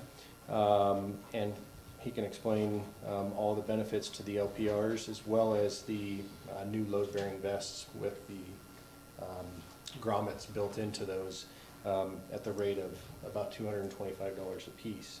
It is a 5-year contract, which includes unlimited cloud storage, which is huge because we're, you know, as you guys know, it costs a lot of money to maintain servers, and the redundancy really isn't there, where their servers are backed up across the nation, 5 or 7 times? There's 4 servers. 4 servers?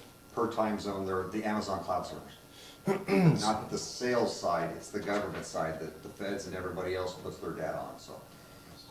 Which is huge, right? Because if you have a server go down, you have your evidence backed up in other places. So how many departments is this in right now? About 350 departments nationwide. But only 2 in California? 2 in actually, there's 3. There's Torrance, El Segundo, and California State University San Bernardino is a current user. We started in the South. We are heavy in the Midwest. We are heavy in Texas. Harris County just signed. It's one of the largest counties in the country for population size and for deputy size. They just signed with us. Henderson, Nevada, North Las Vegas, Nevada, Nampa, Idaho, Washington County, Oregon, and Yelm, Washington. So we've been branching out west. The big player on the West Coast is the same company. Paradise. You haven't voted yet, I'm gonna say, I'm gonna jinx myself. The big player on the West Coast is, actually there's 2. There's Motorola, and then there's Axon with the tasers, which is the one that actually bought the VView cameras. Thank you. Just one more highlight on the data storage. This proposal also includes the transfer of our existing storage from our old server to put it into the cloud that has the backup and the redundancy until that data will fall off on the retention schedule, which right now is about 2 years. So they're willing to pull that data over so it's in one, you know, single place as far as access and control. So that's huge for us because we're definitely at the end of life on that server as well. Not to take up the entire night, do you want to just hit on the functions of the license plate readers so that they have an understanding of what that is? Sure, so the automated license plate reader, we're providing 2 for the cost, for no cost actually at all. The only ask was that they help us get set up in California because we're not tied into the California database for stolen motor vehicles. It's not being used anywhere else, and it's not going to be exported anywhere else because it only serves California, but it allows them to read license plates and get instant hits on stolen motor vehicles. So they could drive through a parking lot and the system will alert that there's a stolen motor vehicle in this particular parking lot. The other thing it'll do is it'll allow them to do wildcard searches of license plates in the system to identify a particular, maybe they came across a suspect plate. So somebody says a crime was committed here, a robbery at this convenience store. All I saw was the first 3 of the plate ABC. After the system's been up and running and they've been driving around, they'll be able to search their own database for ABC rather than waiting for California to download something and see what the variations are. When they do that, it'll pull up a picture of the plate, it'll pull up a picture of the car, and it'll pinpoint where that exactly was read back in time so that they have a starting point, maybe a possibility of a potential suspect when a crime's been committed or a suspicious vehicle in a particular neighborhood. So you said it's not, you're talking about a 5-year contract, and you're saying we're not busting the bank with this. It's a lot of money, but it's about $245,000 for all this. There is approved funds through Measure B. Ross can explain further on that if there's any questions there. And then in year 6, I believe, you can correct me if I'm wrong, it's around a $50,000 a year mark to continue the contract moving forward. Yeah, I mean, it'd probably be a little more than that, and it depends on what the current market is currently, but we can renegotiate or move it into another 5 years and redo the equipment all over again, or do it on a case-by-case basis. But the data is yours forever, so again, should you 5 years from now decide that the solution doesn't work for you, or you want to move somewhere else, it's your data, you tell us where you want it, what server you want it pointed to, we'll move all that data for you. And what's the equipment replacement schedule for the body cam? 36 months. So That's 36 included. months, we're gonna replace the body cams regardless of their status, even if they're functioning perfectly, we're gonna replace them in 36 months, give you brand new ones with whatever our current model is at that time. And that's all part of the 5-year deal. Yes, sir. So how does that work when you have, I mean, it rains once in a while supposedly up here, and you have to wear a coat? I mean, how does that work with that? Does it go over the coat? Does it stay under the coat? So it would, obviously, if it's in the external carrier, it would have to be unobstructed in order for it to work. So it has to go over the coat Yeah, then? so most of our staff really are not wearing coats or raincoats unless it's a really significant rainstorm. Yeah, we used to have But they have that. a raincoat with a pocket in it. We do, and we're also providing a secondary mount as well. So we have a magnetic mount with what we call a click-fast system. So the device can come out of the holster that it's in, put it in this click-fast holster, be snapped on the outside of the uniform. You lose your ability to not guarantee it's not gonna be tore off. Okay. But in those types of weather situations or whatever, you still have the device with you, and it's another option, and we're providing that as well. Okay, good, thank So the you. new raincoats are another 200,000? No, they're really nice. They're really nice. They're really nice. I bet they are. We'll talk about Nomex, because fire season's around the corner, so. So if there's any other questions. I think this is fantastic. And, you know, because we got the congressman was able to get us the money for the radios, we were going to use Measure V money to do that because that had to be done. And, you know, this has to be done. We have to have body cameras. It's not only protects you folks, it protects the citizens, it protects everybody. It's just a good thing. So, One more key point, we're doing 15 cars. 15 cars. We're gonna outfit 15 cars with in-car cameras. 3 of those 15 cars we've yet to take delivery of from Chevrolet because it takes a long time to get cars. This cost includes them sending their technical people back out whenever those vehicles arrive to install that equipment in those 3 new vehicles when they And get we here. can do ride-alongs on our cell phones. Are you talking about the 3 we don't have yet, or the 3 we're proposing again tonight? We do not have them yet. These- So we'd have those plus these other 3 that would come later down the road if we, Down the road. okay, Yeah. okay.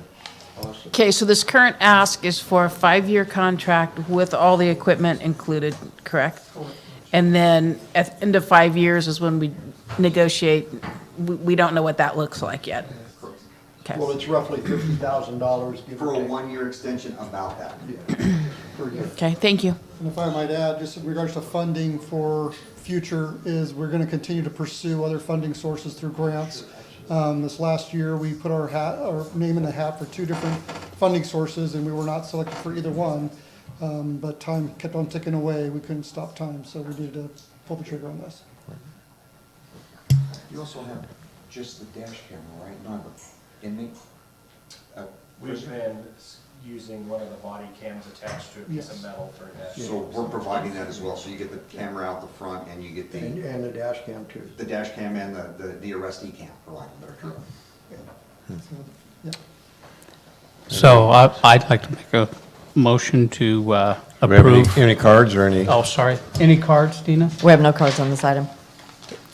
So I'd like to make a motion to approve item 6A. second. Motion by Crowder, seconded by Culleton. Roll call vote, Vice Mayor Boland. Aye. Councilmember Culleton. Aye. Councilmember Jones. Aye. Councilmember Tryon. Aye. And Mayor Crowder. Aye. Thank you. Thanks, guys. Thank you. Thank you. So item 6B, consider discussion authorizing town manager to enter into a contract with CDX Wireless. And Chief. Okay. Again. Thank you again, and don't worry, I'm not going far, I have another one after this. So, Lieutenant Borgman has put in a tremendous amount of work in the research and the presentation that we provided you folks not too long ago about long-term dispatch services, right? We both went to the academy and became cops, so we're not resident experts on electronics, radio equipment, and what it's going to take to replace and repair all the damaged equipment that's needed to make our dispatch center functional. I think we could all agree that if we're going to put the money into that project, which was the direction that we received, we want to do it right the first time. And in order to do that, after discussions, we're proposing that we enter into a contract with a company to have a project manager that can assess our current equipment and, knowing what our end goal is, be able to guide us in the right direction to implement that so that it's, for lack of better words, seamless, which I'm sure there'll be some road bumps, but I think that there's a tremendous amount of value in having somebody guiding us along the way. So I don't want to steal all of Lieutenant Borgman's thunder because he has put some talking points together, so I'm going to let him talk, and then if we have questions, we'll answer those. Of course, now that I won't be cobbling together Frankensteining VView recorders anymore, maybe I'll have a little more time, but, so at the March 8th council meeting, you guys directed us to move forward with the goals of restoring the town-wide two-way radio system functionality and the internal Town of Paradise dispatch functionality. The police department, we've previously taken the lead on these projects, obtaining and updated budgetary quotes for the various pieces that have to come together to make this happen. After the direction to move forward on these projects, we began to work in earnest to finalize updated quotes for all the steps required to implement the radio system and these goals, including getting quotes from multiple vendors to provide the required equipment and services. As we sought these higher level detailed quotes from the additional vendors, it became clear that there's some ambiguity between the vendors and the information that they are providing regarding what is or is not required for each piece of the project, and what is or isn't required to tie all the pieces together to complete the project with the optimal balance between cost and total system performance. So staff is recommending entering into a contract with a company called CDX Wireless for project review and management services. Should we contract with CDX Wireless, they agreed to specifically assign a gentleman by the name of Bob Simmons as the lead representative on the project. Bob Simmons and CDX Wireless, Bob Simmons was the project lead for CDX Wireless under the CDX Wireless multi-year contract with Butte County, as they worked with Butte County through the process of designing and implementing the BRICS 700, 800 megahertz radio system that we're working towards joining into. This gives CDX Wireless, and specifically Mr. Simmons, significant insight into the needs for the equipment that we need to purchase and to install in order to seamlessly integrate into the BRICS network. CDS Wireless and Bob Simmons also hold the technical knowledge and expertise to proficiently review contractors' compliance with the specifications and to make sure their work that they complete meets code requirements and actually meets the specifications that they're telling us. So under the proposed contract, CDX Wireless would hold a consulting and management role. They will review and optimize the overall design and specifications of the equipment recommended to fully implement the town's integration into the BRICS network. CDX Wireless will recommend changes as necessary, so if they see issues, they'll steer us in the right direction. They will review contractors' work as it is completed to ensure that the services provided and the work completed and the equipment installed meet the specifications required either by code or required for full integration into the BRICS network. And CDX Wireless will recommend adjustments or corrections to the town's plans or specifications. However, under this contract, all the decision-making authority remains with the town. So they aren't making any decisions, they're just making recommendations. So in order to complete the projects with the greatest benefit from our town's dollars spent, we recommend approving the CDX Wireless contract. And a little background on Mr. Simmons, in my interactions with county personnel that worked with him, they spoke very highly of him and his technical expertise and his knowledge of how the systems work and his ability to stand up to a contractor and say, well, that's cool what you're trying to do, but the specification says this exactly, and this doesn't quite meet that, so you need to change that. I've spoken to vendors that I've interacted with who also have tremendous respect for Mr. Simmons because he is knowledgeable. So he's not requesting things that are you know, out of this world or unnecessary. He just makes sure that they do what they're supposed to do. You know, I've come a long way in my technical expertise in the time I've been with the town. When I first started and Josh told me I needed to reboot a computer, I said, well, I already kicked the dang thing down the hall, so how much harder do I need to kick it?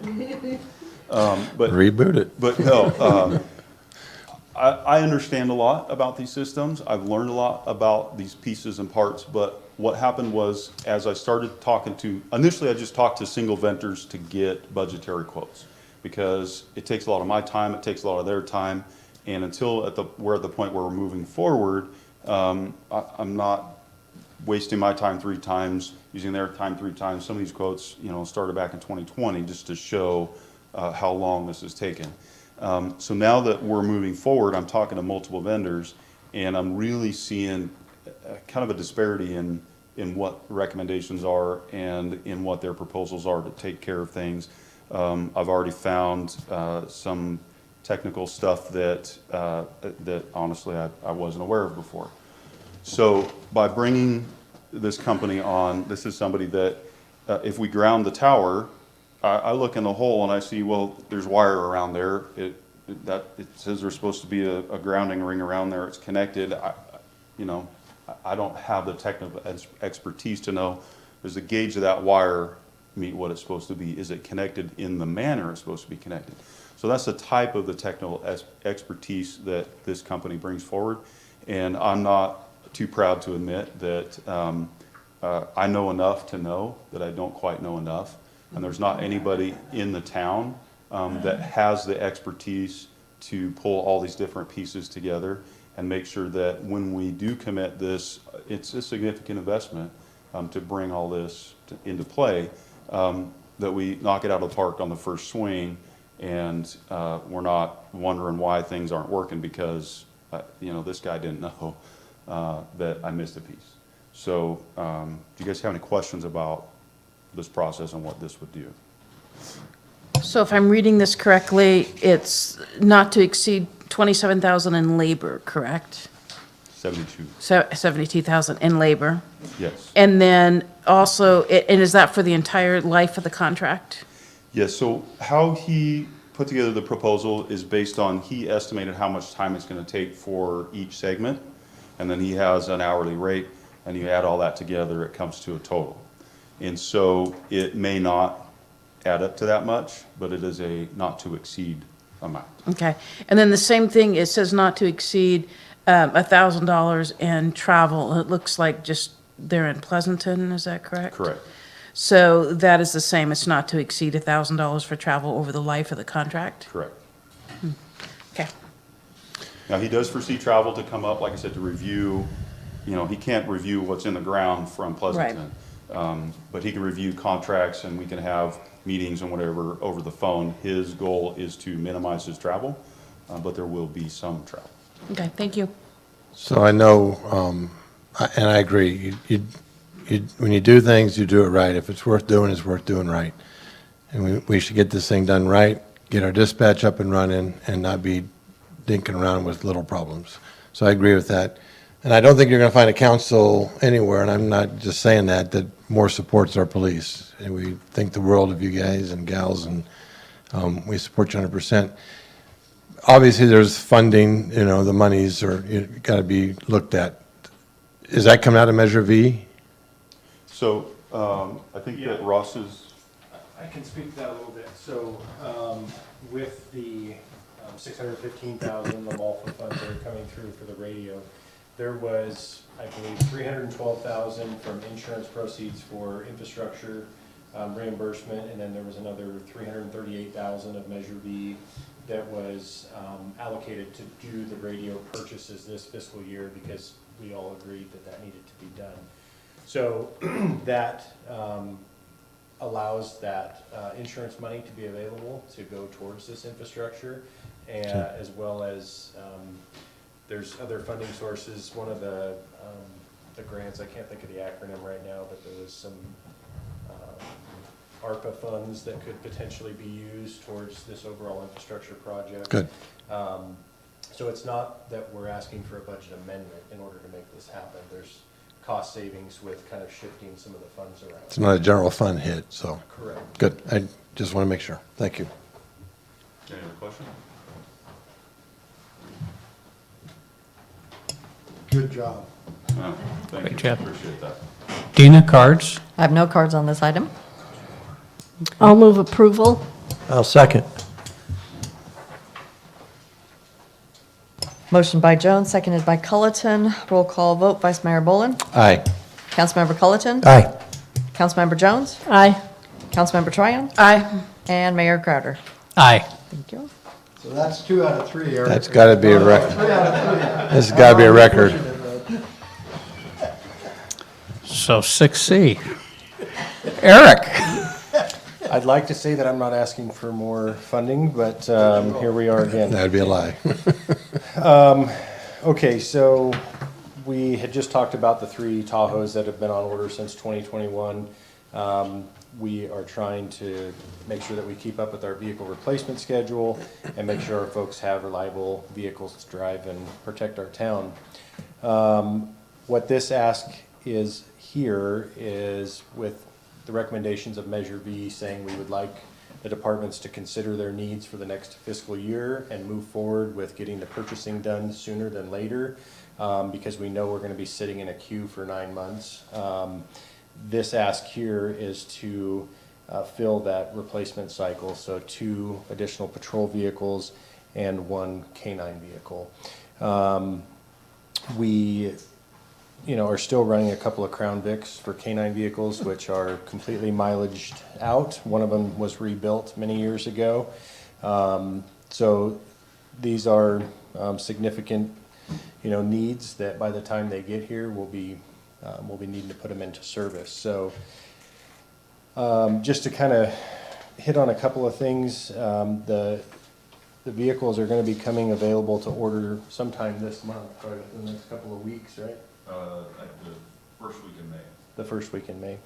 Now, I know that when we originally ordered those first 3 Tahoes, we told you folks that we wanted to transition to the Tahoes for the supervisor rigs to be able to have some more command equipment in there for managing scenes out in the field.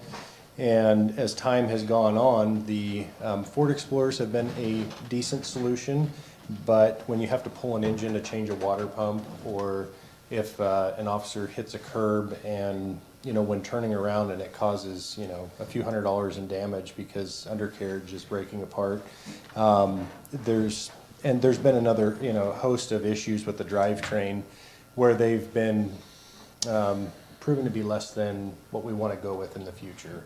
A lot of agencies are transitioning away to the Tahoes for your mountain type areas, and then other solutions for your valley cars. So the Tahoe is a proven vehicle that agencies here within the county have transitioned to and been happy with. Gives a little more room and height, so our folks aren't getting in and out of low cars, which can cause and pose some issues with back and knee injuries and things like that. So, and I know that Mark said our roads are going to get fixed, but right now we probably need 4-wheel drive to get from one end to the other. Ouch. Ouch. I just had to throw that out there. Uncalled for, right? So that's just kind of the reasoning to go with the Tahoe platform in general. The best information I can have for you in cost difference was back a couple of years ago. It was around $2,300 difference. It was a little more expensive to go with the Tahoe than it was the Explorer at the time. Right now, because purchasing isn't open on the Ford side, we can't even get an estimate as to what those vehicles are going to cost, because they're citing, again, a significant increase in vehicle costs. So we have no idea where that would be.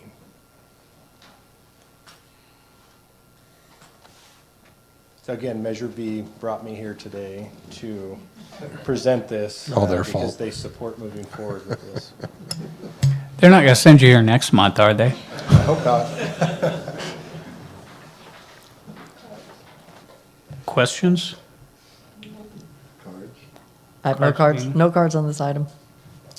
I move approval. I'll second.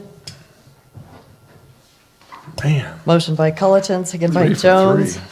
Roll call vote, Vice Mayor Boland. Aye. Councilmember Culleton. Aye. Councilmember Jones. Aye. Councilmember Tryon. Aye. And Mayor Crowder. Aye. Thank you. A sincere thank you from me, my staff, and all of our folks that you guys are supporting to do this. So we truly appreciate your support.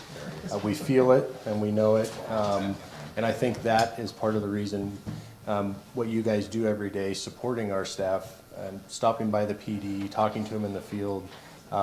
It builds a culture where they know that they're supported. They're going to get the things they need. So again, thank you. We appreciate it. Thanks, sir. Thank you.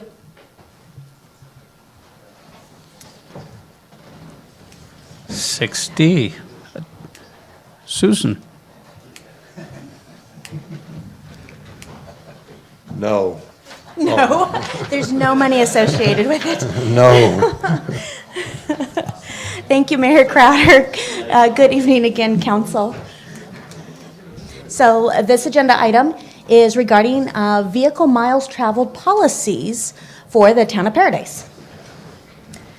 In December of 2020, BCAG, which is the Butte County Association of Governments, adopted their updated 2020 Regional Transportation Plan and Sustainable Community Strategy, which is a regional transportation plan, and this one covers 2020 to 2040. It's a document that gets updated every 4 years.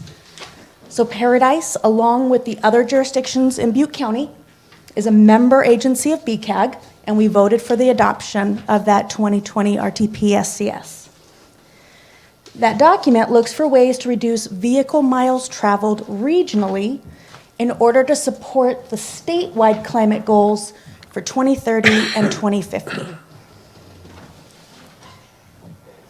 Within that 2020 Regional Transportation Plan, there were local level VMT policies that identified for each of the for local adoption by each of the member jurisdictions of BCAG. So this is very similar to the Butte County Hazard Mitigation Plan, where it's a regional document, and then each of the member agencies, we each adopted our own mitigation policies that are part of that document. So these policies will assist in the reduction of greenhouse gas emissions from the vehicle miles traveled as new projects are implemented and these strategies applied. These policies are particularly relevant right now in that we'll rely on that VMT analysis that's part of that existing document for our updated housing element that we're in process of right now. So the VMT policies that are listed in that regional document are these 8 bullet points, and they're not specific to Paradise. These are the same for every member jurisdiction. And again, these are not thou shall, but rather encourage and facilitate where we can in these projects. It just opens that conversation between staff and the applicants about where we can work these in for just a better project. One is about the increased diversity of land uses, what people refer to as mixed uses, where you have, a little bit more neighborhood-oriented, maybe commercial businesses in neighborhoods, so they don't have to travel so far for just home kind of goods and services. Another, provide pedestrian network improvements. So if we had an application in for multifamily or a big subdivision is right next to commercial businesses or commercial attraction, is there a way that the developer can incorporate walking paths within their development that get their residents by foot or by bike over to the commercial sector so they don't have to drive every time over there? Provide traffic calming measures and low-stress bicycle network improvements. The Memorial Trailway is a fantastic asset that the town has to help with those vehicle network improvements, as well as in the downtown, the projects Mark's working on, and some proposed improvements and additions to our bike paths.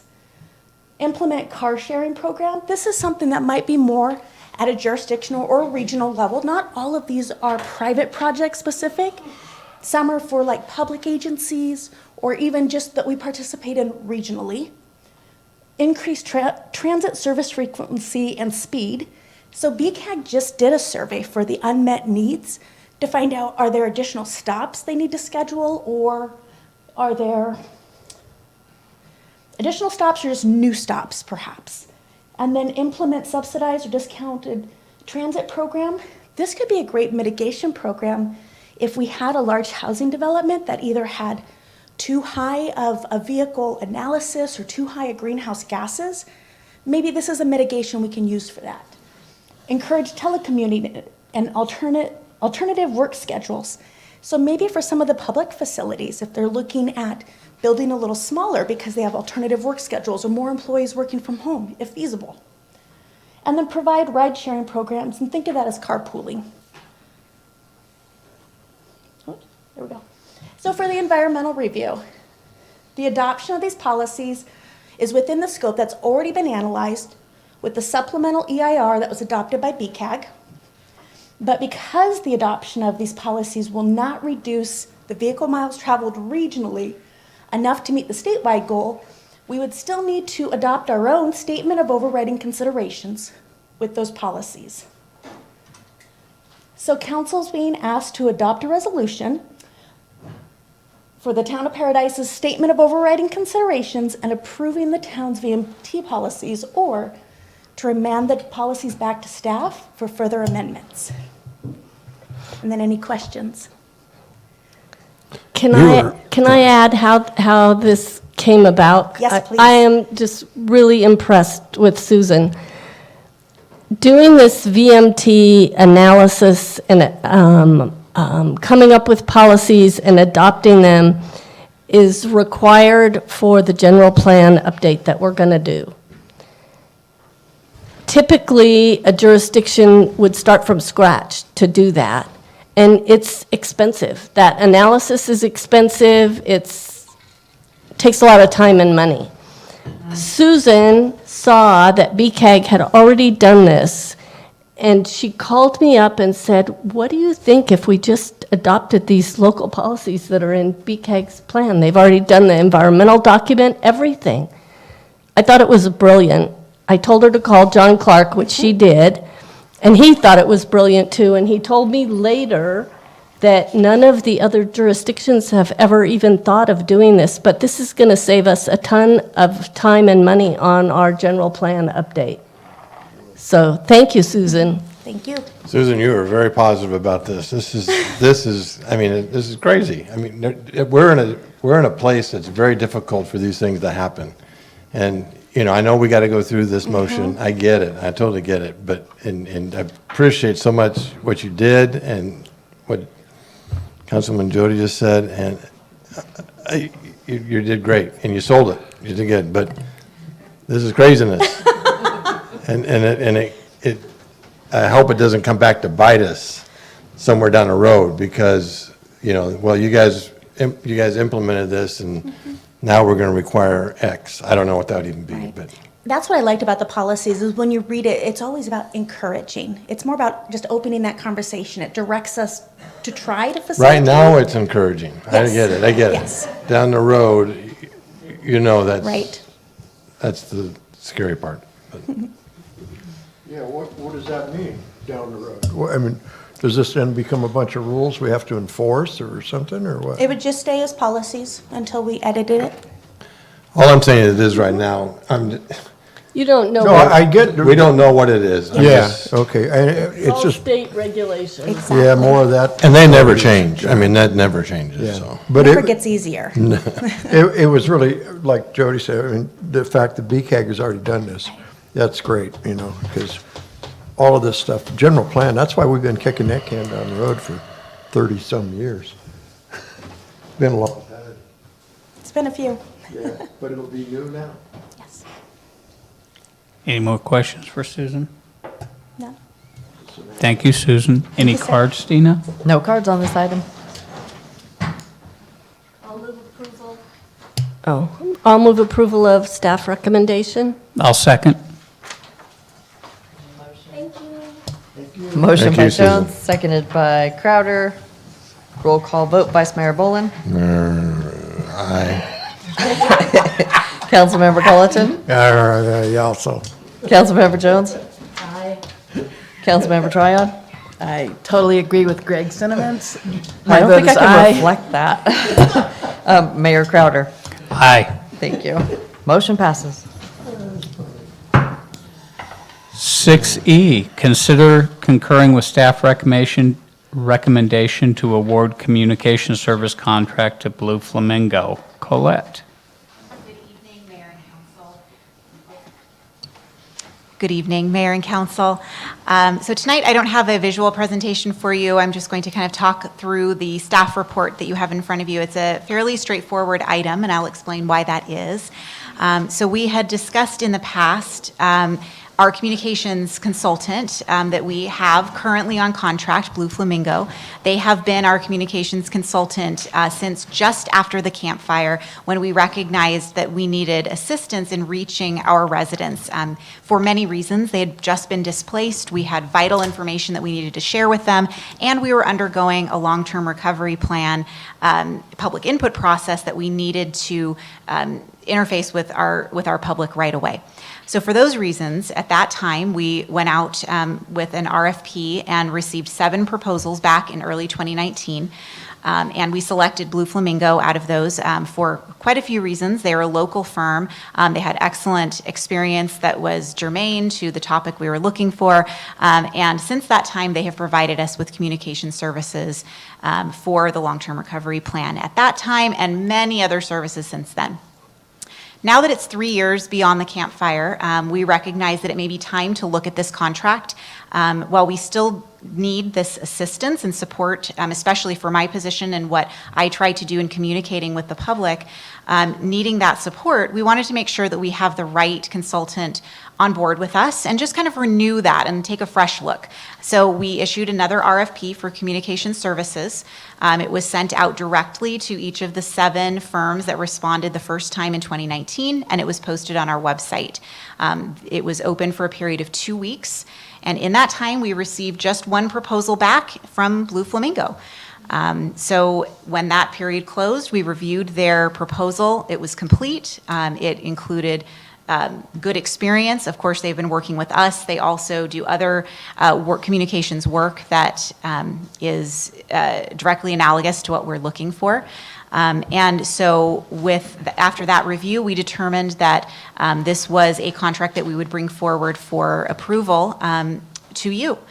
And so that is kind of what's going on tonight, and I wanted to bring that forward to you for your guidance on how to move forward.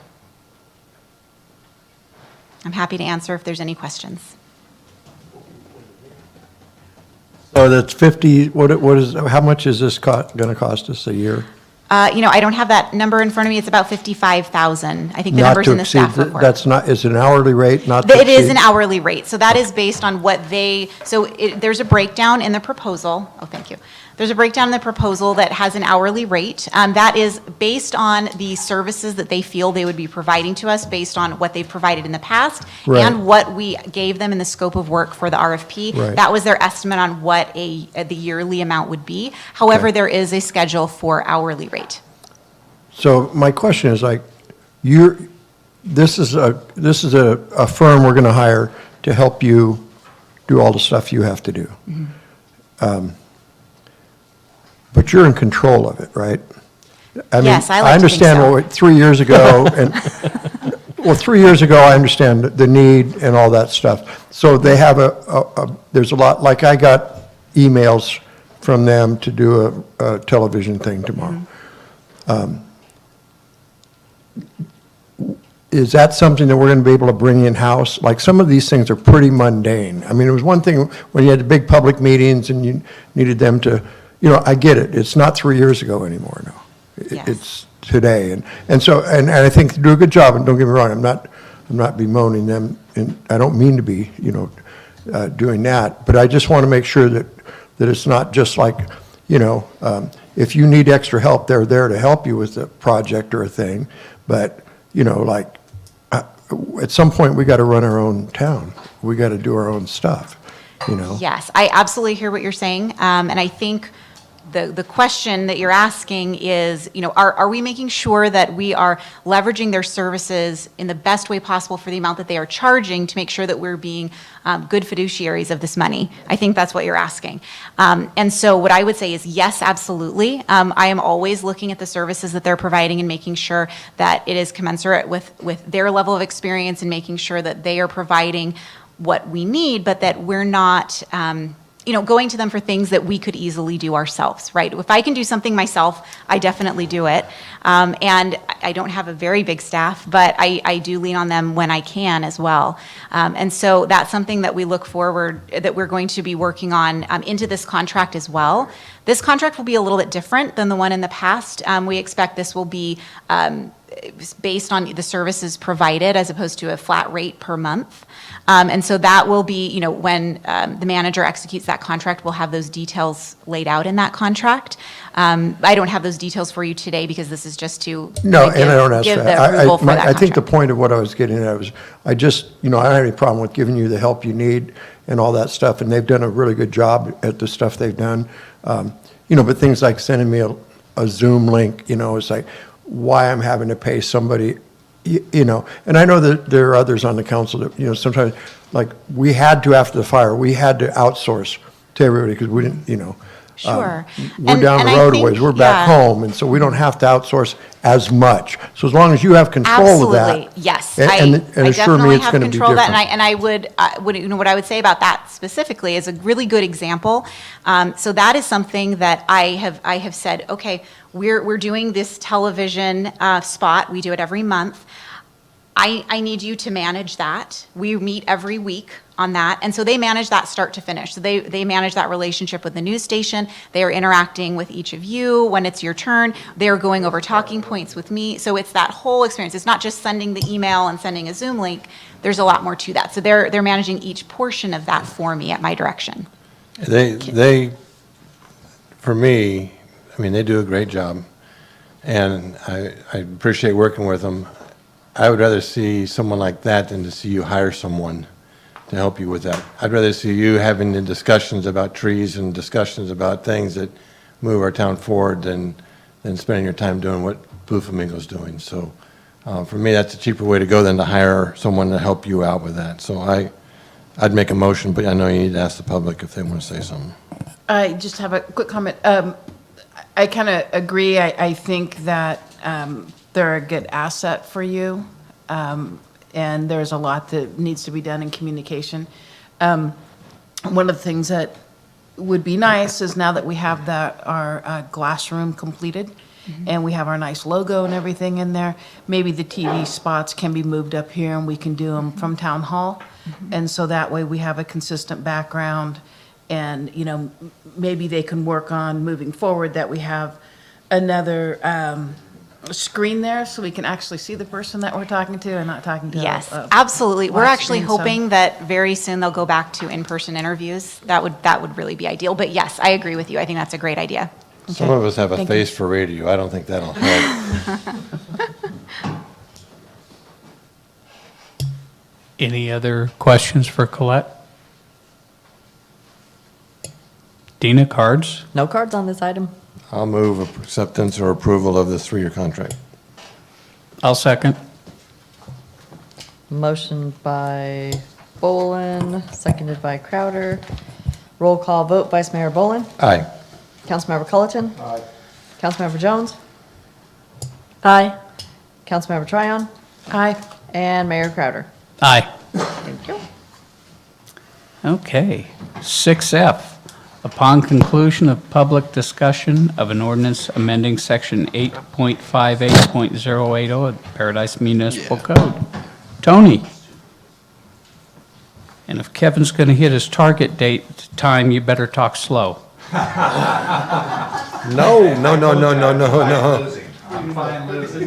Give me that. I'll hit the button. Thank you. Oh, brother. Here we go. Here we go. Okay, good evening, council. During the March 8th meeting, council gave direction to staff to amend the municipal code relating to defensible space and hazard fuel management to make the defensible space certificate of compliance valid for 90 days from the inspection date. We have amended the ordinance to include any issued certificate of compliance shall remain valid for 90 days from the inspection date and may be used to open escrow without payment of an additional certificate of compliance fee. So that means if we're working with a citizen to gain compliance and they get a certificate of compliance, they may use that and then not have to pay the escrow fee. Or if they have a certificate of compliance during that 90-day period, they could reuse it, right, and redo it. So not only will our defensible space include survey information, it will also include the certificates valid for 90 days from date of inspection. Since going online with our ordinance, we have received 14 inspections requests. 11 inspections have been performed. Only 3 passed the initial inspection. We did another 3 more passed once they got notice that they didn't comply. So really, it's more of a compliance tool, and it seems to be being effectively used. The realtors have been receptive.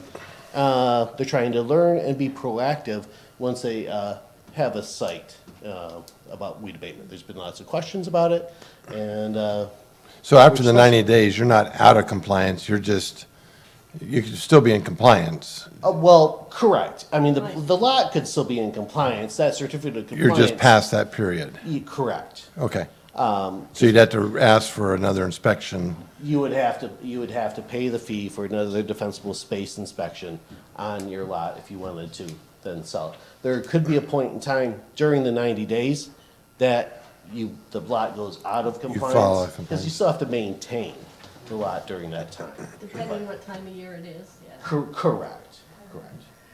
Okay. Is that it?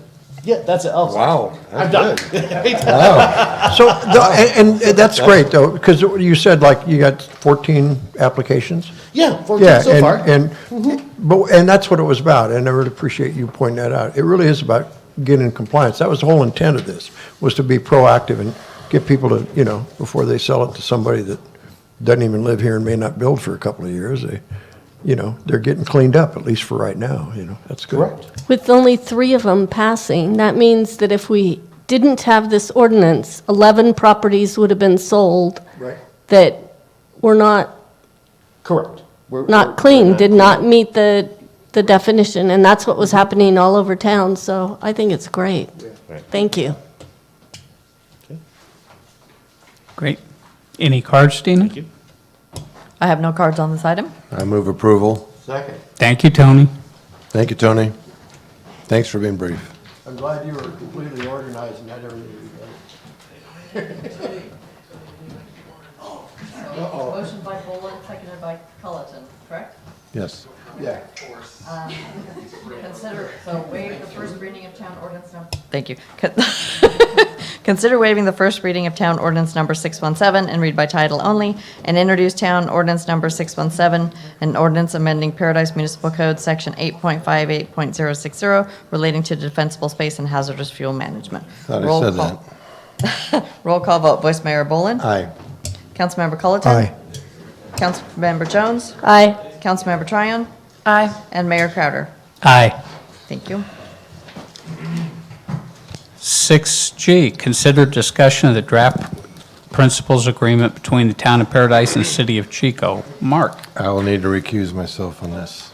So I'll step down. I'm going with Ray. No, we're actually asking for comment from the council and the public, so I think it's probably safest. Oh, I'm stepping down. Thank you. Good evening, Mayor Crowder, Council. Thank you so much for the time tonight. This presentation relates to the Paradise Sewer Project and our principles of agreement and our first draft review of those principles of agreement. So a quick review, the project's been studied since before the town's incorporation in 1979. Our project is an overall effort to provide a long-term solution for the collection, treatment, and dispersal of wastewater from parcels identified in the sewer service area.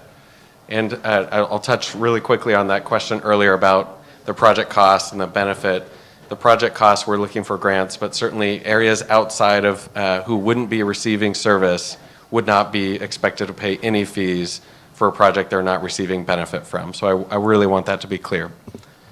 The project benefits the regional environment, serves our recovery and our economy, and enables affordable housing as well. So here's some critical dates and actions that you've seen before, I believe even last month, December 8th, 2020. The Town of Paradise voted unanimously to advance the regional approach for the Paradise Sewer Project to study and perform a full environmental impact report relating to a potential connection to the City of Chico's water pollution control plant.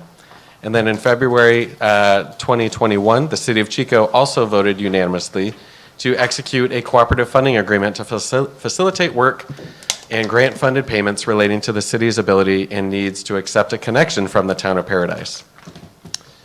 So with that, also, we created our first ever Sewer Regionalization Project Advisory Committee, and their first meeting was on April 12th of 2021, and it's comprised of our Mayor Crowder and Councilmember Jones, who have been serving. And the primary purpose of the SERPAC is to monitor the progress of the EIR, but really for what I'm here to talk to you tonight about is the progress in the development of our principles of agreement for a future intermunicipal agreement between the town and city, and make a recommendation on those principles to the two councils if applicable. And then again, guide the overall participation in the EIR process, which will happen separately, but in parallel with the committee's work. And here's kind of a flow chart again of those two separate but concurrent processes in our EIR, and we have a more robust update on that last month and more to come in future meetings. But tonight really focused on those principles of agreement related to the SERPAC and their function. So the principles of agreement uses the baseline as from the City of Chico's municipal code.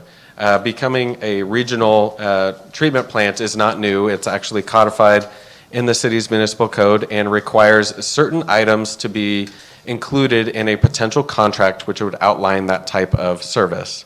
It covers these major topics, which I will walk through here shortly. So here is an overall flow chart of the process facilitated by the SERPAC and staff and the town and the city as well. Last month we had mutual concurrence to move forward with the development of the first draft of the Principles of Agreement. The SERPAC completed, last month's meeting was really focused on the potential connection payment in those Principles of Agreement. And then on March 21st, the SERPAC met and we completed the first draft of that Principles of Agreement. From there, the SERPAC asked us to initiate a 30-day comment period on these Principles of Agreement. So with that, I'll go into that. We kicked that off on March 25th, and it will conclude on April 25th of this month. But from here, there's some future steps in this cycle, which I'll have more on here in a moment. So now getting into the principles, I've provided the plain black and white text in the staff report, in the agenda item, and I'd be happy to review each of those principles word for word if you would like. But seeing the feedback, the non-visual feedback, I will provide a summary and allow you and the public to ask questions. But I will hit them really quickly here just as a high-level summary. So one, we are required to have an ordinance, just as the City of Chico does, that would parallel their ordinance and how the sewer is to be used. We are required to have a user inventory and submit quarterly reports on those user inventories so the city can forecast of when potential connections could be coming online and what types of connections those could be. There are different application processes which are required, and we need to meet their expectations about those types of businesses that might need different requirements. For example, a brewery is not going to have the same type of sewer treatment needs or pre-treatment needs as a residential connection. So that type of information is included in this item. Let's see, also this one's very important to the overall project. As a part of the SERPAC effort, there was a request to be made, and it's reflected here, that the town and the city agreed to prohibit future connections to the export pipeline in the portion of the pipeline that sits outside of the town or city limits, meaning any sort of misconception that there was going to be some sort of regional development along Tuscan Ridge or any sort of community outside of the town of Paradise that is not included in this potential project. Mark? Yes. What if we incorporated some Yeah, actually, larger there actually is a portion later in the principles that talks about service area boundaries if the town was to have a larger incorporated area and if our boundaries were to be closer or overlap even. Pretreatment, again, I kind of already mentioned this, but it's required that we will follow the city's pretreatment program, develop policies that mirror their efforts as it relates especially to fats, oils, and grease. Fog, which is actually really harmful for sewer collection and treatment systems. And so those types of information, how we work with the public or the commercial businesses or restaurants, and how they manage those. So we agree that we're going to follow the city's program. We agree we're going to provide data access to the city of Chico so that they can continue to serve all of the connections that they cover. Wastewater limits, let's see, so the biggest summary here is our projected flow at build out is 0.464 million gallons per day, and we will continue to calculate the criteria by the Central Valley Regional Water Quality Control Board in the permit, and it is anticipated the majority of the wastewater discharges into the Paradise collection system will be typical residential and commercial quality. However, all potential town discharges will be subject to the pretreatment requirements of that agreement. Wastewater monitoring, we need to make an effort to monitor flow and different chemical makeup of the wastewater. And so we're agreeing to that provision here that we're going to conduct various types of wastewater monitoring. Access to facilities, if they needed to inspect any of our facilities, we would certainly work with them and be able to accommodate, make sure that there are no issues or needs that they have that could affect their water pollution control plan. Remedies for breach of agreement. We have a draft here. If disagreements exist between the town and city attorneys regarding the agreement language, those disagreements will be brought back to the committee to attempt to resolve. So more from the legal teams is expected over the life of this draft. Okay, the treatment connection payment. This one's quite lengthy, but we discussed last month. Again, the current connection payment is estimated at $14.9 million, estimated as December 2026 dollars of when the potential connection could occur. And again, that portion would pay the city of Chico to cover the treatment capital costs associated with our flow of the 0.464 million gallons per day. It's essentially the payment of building a plant, but it's a much more efficient and much more effective way, especially considering Paradise's topography, poor soils, and high groundwater. Our local option isn't there. So being able to pay a connection payment for a facility that exists, has the Sacramento River for a permitted discharge is really beneficial to all parties involved. The payment is assumed to be made at the time that the initial Paradise flows are sent to the Chico Water Pollution Control Plant, again estimated in December 2026, but there could be movement there where there needs to be some sort of advance, and the town, again, as I reported last month, will continue to seek and secure grant funding to help with that connection payment as well as the overall project. Monthly user fees. We get these questions a lot. Little is known at this point, especially since we do not have our construction funding picture. But again, our charge is to get as many grants and creative funding as possible to get this done. But assuming that the city of Chico establishes a treatment portion of its monthly user fee, the town users will pay that treatment monthly user fee as well to the city. Town users will also pay a collection system fee to the town associated with our collection system and export pipeline.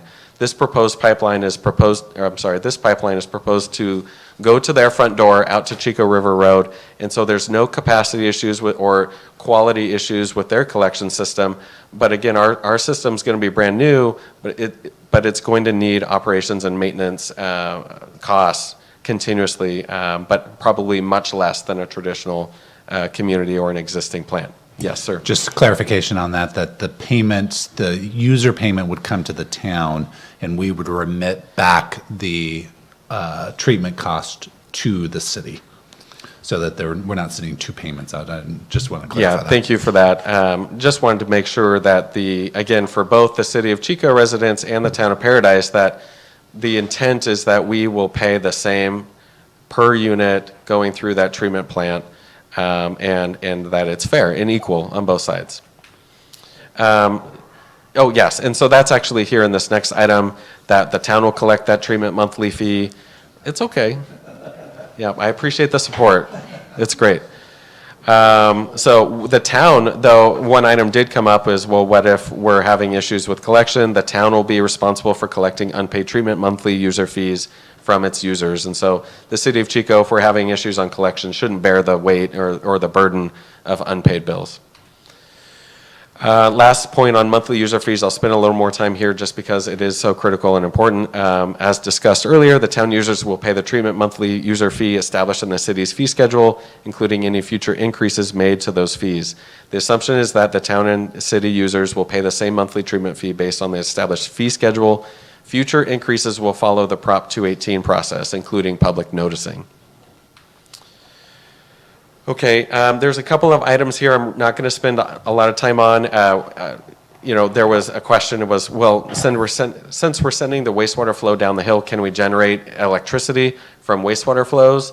But we've vetted that out all the way. It's especially not practical due to the intermittent, the diurnal flows that you'll see on a daily basis, just natural functions. And so wastewater generation, especially from untreated wastewater, is not something that's possible on this project.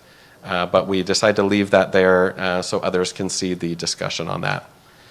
Also, because the city's wastewater system operates as an enterprise fund, any income or cost resulting from water recycling will be incorporated into the city's connection fees and monthly user fees.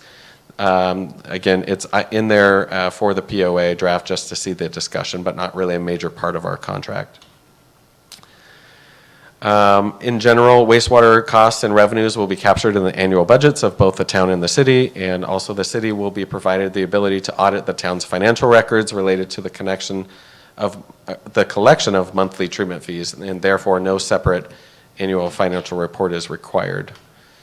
O&M of the facilities, it's anticipated that, this is important, that the town will own the entire export pipeline and will provide all operation and maintenance associated with it, with the exception of wastewater monitoring efforts, which we were describing earlier on item 6.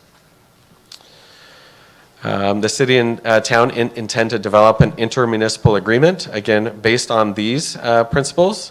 In the future, if O&M items arise and warrant it, the two parties may wish to develop an O&M agreement so that we could iron out how that leveraging of existing Chico staff, they've got lab technicians and all different types of experts and inspectors, and maybe we do want to contract that back out to the city of Chico. So we want to keep that as an option moving forward. Term and termination agreement, a lot of work needs to be done here, but we're going to rely on the legal teams to help us develop it further. A revisit clause, same thing here about where would we need to go back and rediscuss the terms of this proposed agreement.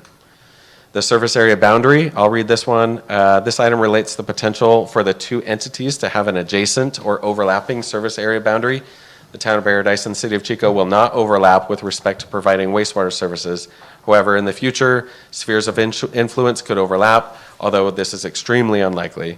If that situation arises, it should be addressed at that time, and we'll ask the attorneys, Scott, for your input, and including language on how that could be included in the subject intermunicipal agreement. Notice requirements for fee changes in California. Formal notification to citizens regarding fee increases is covered by Prop 218. And so if the city is considering a fee update, the city staff will inform the town council of an upcoming fee adjustment process.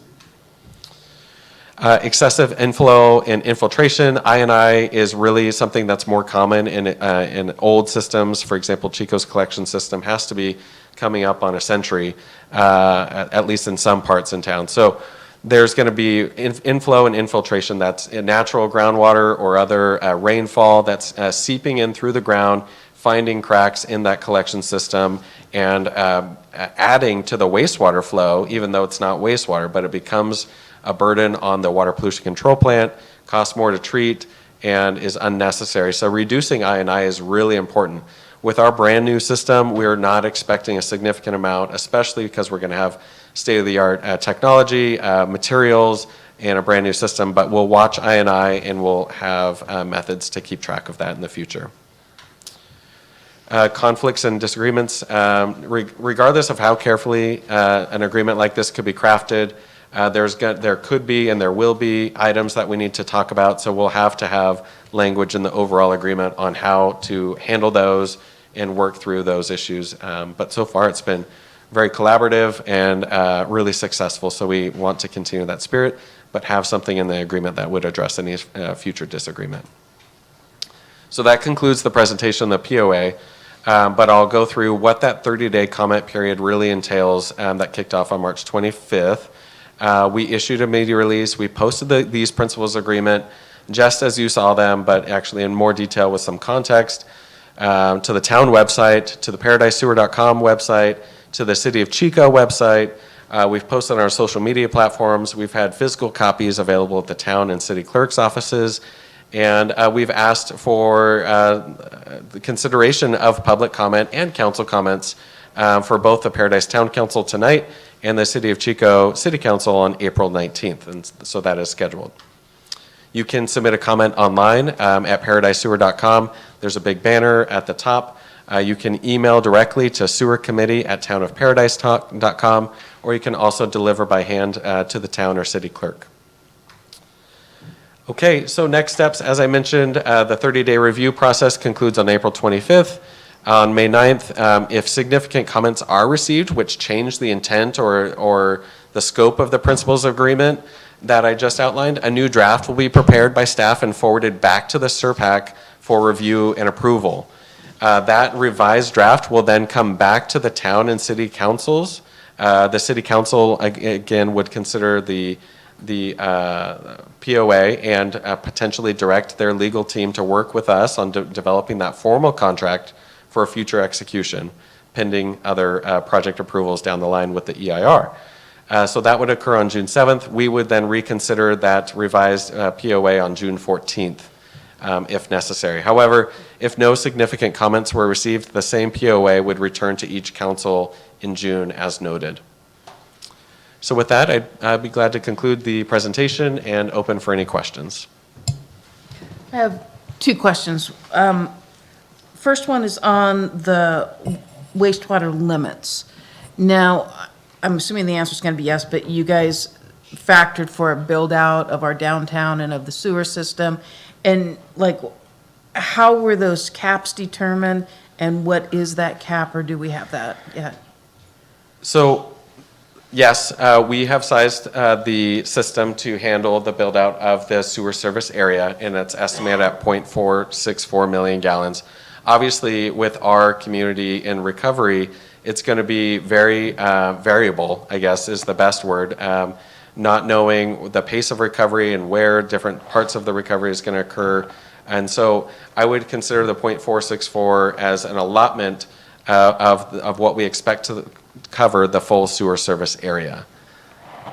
Okay, so does that account for possible expansion of the sewer system area in years to come also? Yes, so what we are also working in the project is an expanded service area that could be maybe driven, more recovery driven, if someone would like to connect at a future date, still within the Town of Paradise town limits, but outside of the existing sewer service area.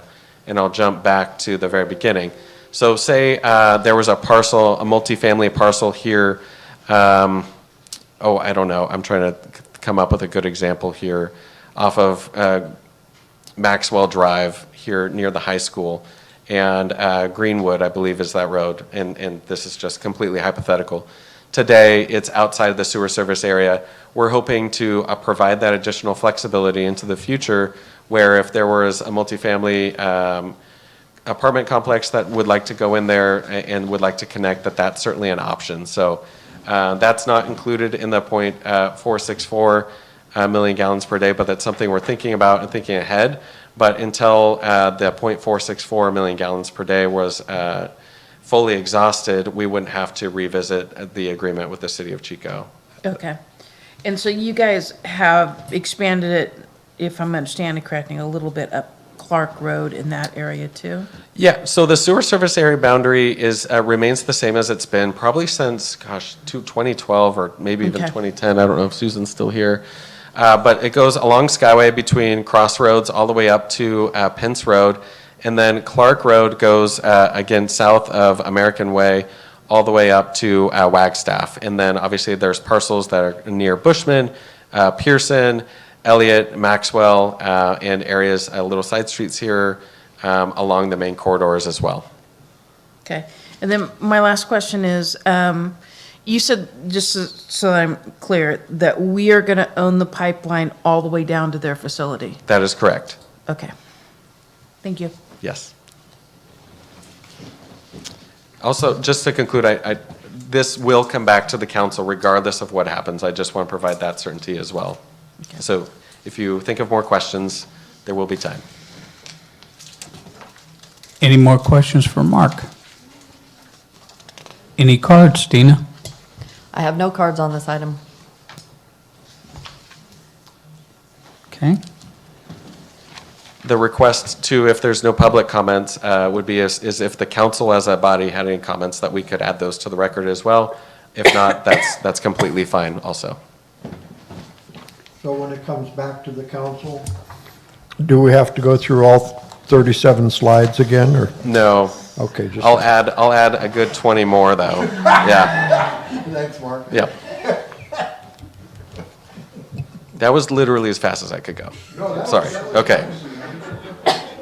We're just providing an opportunity for comment. If there were. I just want to comment that I appreciate all the work that Steve and Jody, everybody has done, that you guys and your staff have done. You know, this is a big deal. What was really interesting is this payment is maybe going to be due when we flow the first water into the treatment plant in 2026. I'd love to be there. Boy, I mean, that's. We'll track the first drop. That's. Yeah. Oh, Kevin volunteers. That would be yeah. I'll just leave that there. That's too far. Yeah. A golden. Yeah, I know. I did. I'm sorry. From Durham, that'll be hard to do. So, Dina, I'm seeing here roll call vote, but. No. If there's no comments, then we're Okay. We can move on. Great. Thank you. Thank you, Mark. So, 7, council initiate items and reports. 7A1, consider discussing in road construction projects in town and requesting identifying plaques for the contractors. Woody? I have 48 slides that if you'd bring them up, Mark, I'd like to go through. I won't read everything, but I talked to Mark, I get a lot of complaints from people about some of the road work and stuff. And so when I met with PG&E and talked to them, they said, look, we're not the only guys out here digging in the road. PID, all these other people are. And in that conversation a couple of weeks ago, as a result of that, we produce a map that PG&E supplies to us that shows all of the PG&E work their subcontractors are doing. We put it up on the town website. I think the chamber puts it up, and and that was a conversation I had with PG&E. Why don't you guys put up so that we know, put a sign up so we know it's a PG&E trench, or it's a Comcast trench, or it's an AT&T, and put a phone number up there. So there's somebody that if somebody wants to complain, your car got damaged, or the flagger hit your car with their sign, or whatever it is, you would do that. So PG&E has done that. You'll see that they have identified their trenches. And I had a conversation with Mark Maddox about because we control when they work in our roadways. So we're going to go out and ask them to, you need to put signage up and maybe a contact number. We're also working on the possibility of getting that other data of where PG&E or where Comcast, AT&T, PID are working, and we haven't found the right person yet to do it, and adding that to the map so that when you look at a map, you'll be able to see which roads are being blocked and stuff. So that was why I had this put on here, but I did have a conversation with Mark, before the meeting, and so we don't need to belabor it unless somebody wants to make a comment on it. It's something that he can ask them to do, and is going to probably we're going to do that going forward and try to get them to do it now, going. Yeah, I'd be glad to add a comment here, and thank you, Councilmember Culleton. Obviously, we talk about the town of Paradise being one of the largest job sites in the country. By 18 square miles, we're under construction everywhere. The most challenging part about temporary traffic control is, one, please slow down if you can. Two, is it changes every day, and so getting a map and with so many different stakeholders on what's going on is very difficult, but we're up for the challenge. We're going to work with Comcast, AT&T, obviously Paradise Irrigation District, and our own contractors. We've got work going on all over town as well, and so we're doing our best. We appreciate the patience of the community. We want to do better and provide more information and keep our workers safe. It's actually the National Work Zone Awareness Week this week, so it's a very timely conversation. Our work zones are assigned to slow down. So let's keep everybody safe. We'll do a better job. The placards are a great idea. We have been integrated too with PG&E's monthly meeting with all of its subcontractors, so the town will have a slot on the agenda moving forward to have our voice be heard amongst all of their contractors. It's one thing to work with the utility, but there's always prime contractors and subcontractors. So to get an opportunity to have a voice with them is going to be great. And we just, again, appreciate the patience, and the vision is there, and the reward will be worth it.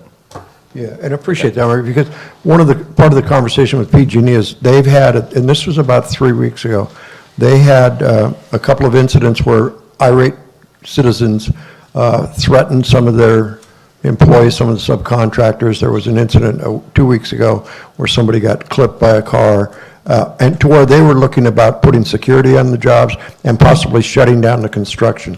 And we don't want to delay the construction. So the general public needs to, I know that a lot of us are frustrated, a lot of us from the fire, we have all kinds of things going on, but just slow down in those construction zones. We don't want them to stop the work, so.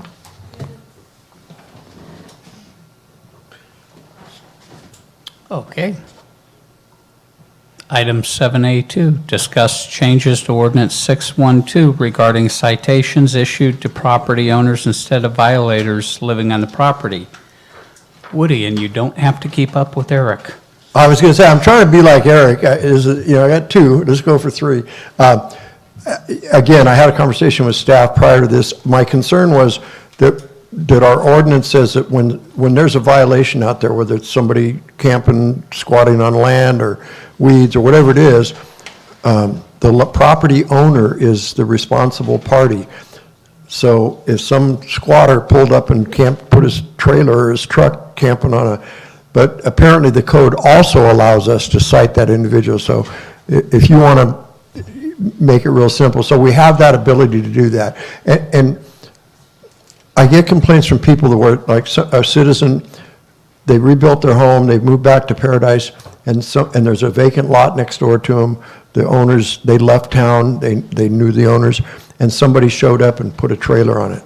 And the person is saying, well, and they're not compliant with anything. And they say, well, so-and-so is renting it to me or is letting me stay here. And so it was about how do we get rid of that person that's doing damage, not, you know what I mean, rather than send letters and we don't know if they ever get them and all that. So we do have a method to do it. And my personal thing is there are people in town that absolutely don't care about us. They tell our code enforcement people, they cuss them out, they flip them off, they completely ignore them. And to me, those are bad players. And I want to rid this town of bad players. I'll give anybody a break to come home and be a productive, good citizen. But if you're a bad player and you're thumbing your nose at the town of Paradise, we're going to get you, move you on down the road, And so if you want to, that's what I want to do. Tony assured me we have the tools, and if you want to maybe for the public record, let people know what the plan is. Thanks.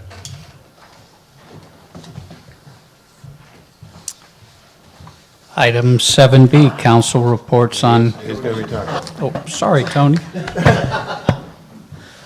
We do have that, and in the ordinance for administrative citations, we can cite the property owner and the violator. And we've done that occasionally, so. We have. Yeah. Cool. Yeah, just coming on board with Scott's team, we drafted the citation that we can deliver to people. Thanks, man. No slides? 7B, Just kidding. council reports on committee representations. Greg? I am 100% on making all my meetings, and I have nothing to report that would affect the town or you'd be interested in, so. You're welcome. Thank you. I attended the SERPAC meeting, and you all saw the results of that. I also went to BCAG, and I went to AQMD this month for Rose. But there wasn't anything from either of those meetings that we need to talk about.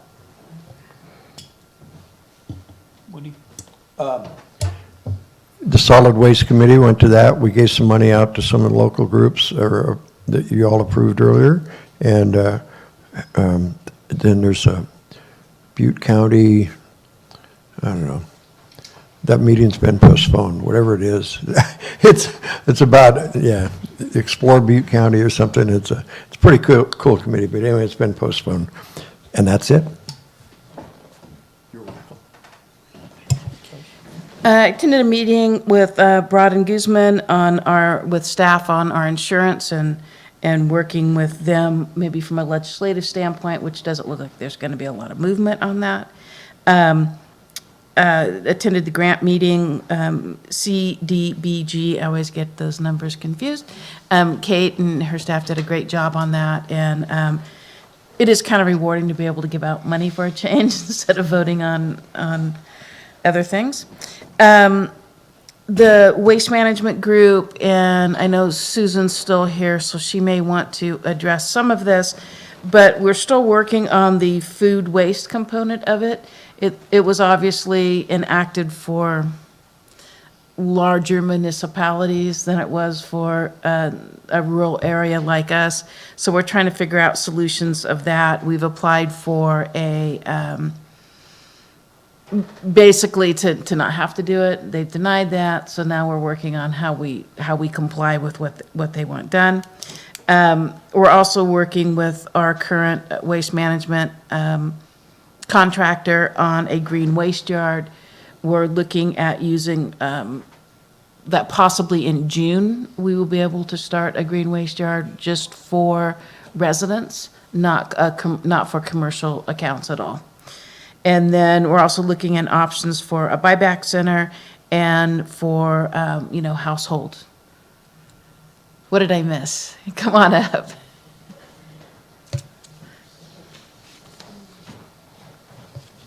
No running, Susan. Sorry about that. Thank you. So some of the items that have kind of been defunct since the fire, one was the green waste yard, one is the buyback center, and the other is the household hazardous waste facility. So we've been meeting every month trying to come up with either ways to get those open or trying to work with our other jurisdictional partners in some kind of collaborative effort to at least maybe get some quarterly events happening. So like Rose was mentioning, we're trying to get that green waste yard up and running for the residents. We're touching base with Butte County about trying to do some quarterly HHW events. We'll have a tire waste event coming up. And then the other was the buyback center. So just exploring other partnerships. We've got the land available and the facility available. Can we partner with somebody to reopen that? So we keep trying to reach out to our contacts and see what's out there. So they're not dead yet. We're still coming up with ideas to try to get the buyback center up here. Because there's really only one that exists in Oroville right now. So we're kind of thinking if we can get one up here, then it also has people coming into our area, maybe, going to our restaurants, going to shopping up here, so. Thank you. So I also attended the sewer meetings, and as you heard, great progress is being made there. I attended our congressman's press conference here at Town Hall, where he was a big help in securing $615,000 for our radio system. We've been doing labor negotiations with the general employee and also the POA.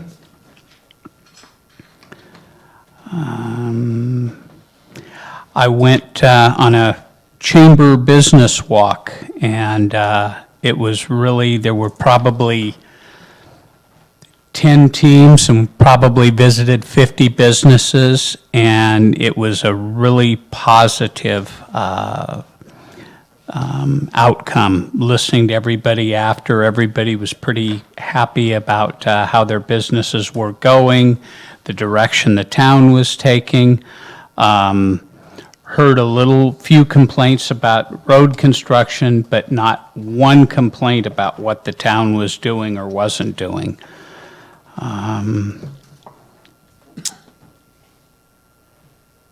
And that's about my report. So, future agenda items? Shorter meetings.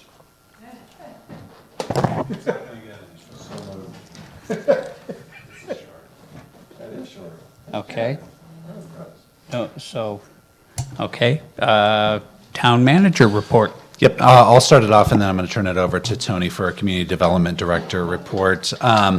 So first, Mark and I met with Pash about maybe some expansions down at the animal control building down there. So we're kind of trying to help them think outside the box and look for areas. They've done quite a bit of funding for a cat house, and so we're trying to figure out how to kind of accommodate that. Staff and myself attended ICS Training 300 with Jim Brashears. It was a 3-day course, very informative. We had individuals here that we hosted from Butte County and from PID and Parks and Rec.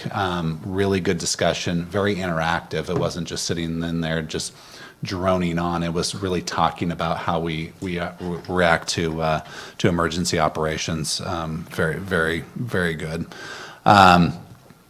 Also, CRE, it's the real estate counselors of real estate, actually did their presentation on Paradise for the whole nation, I think, of what it was. Really well received. Some things in there I think that we definitely can use. Some other things, kind of are big picture items that we'll see how they come about.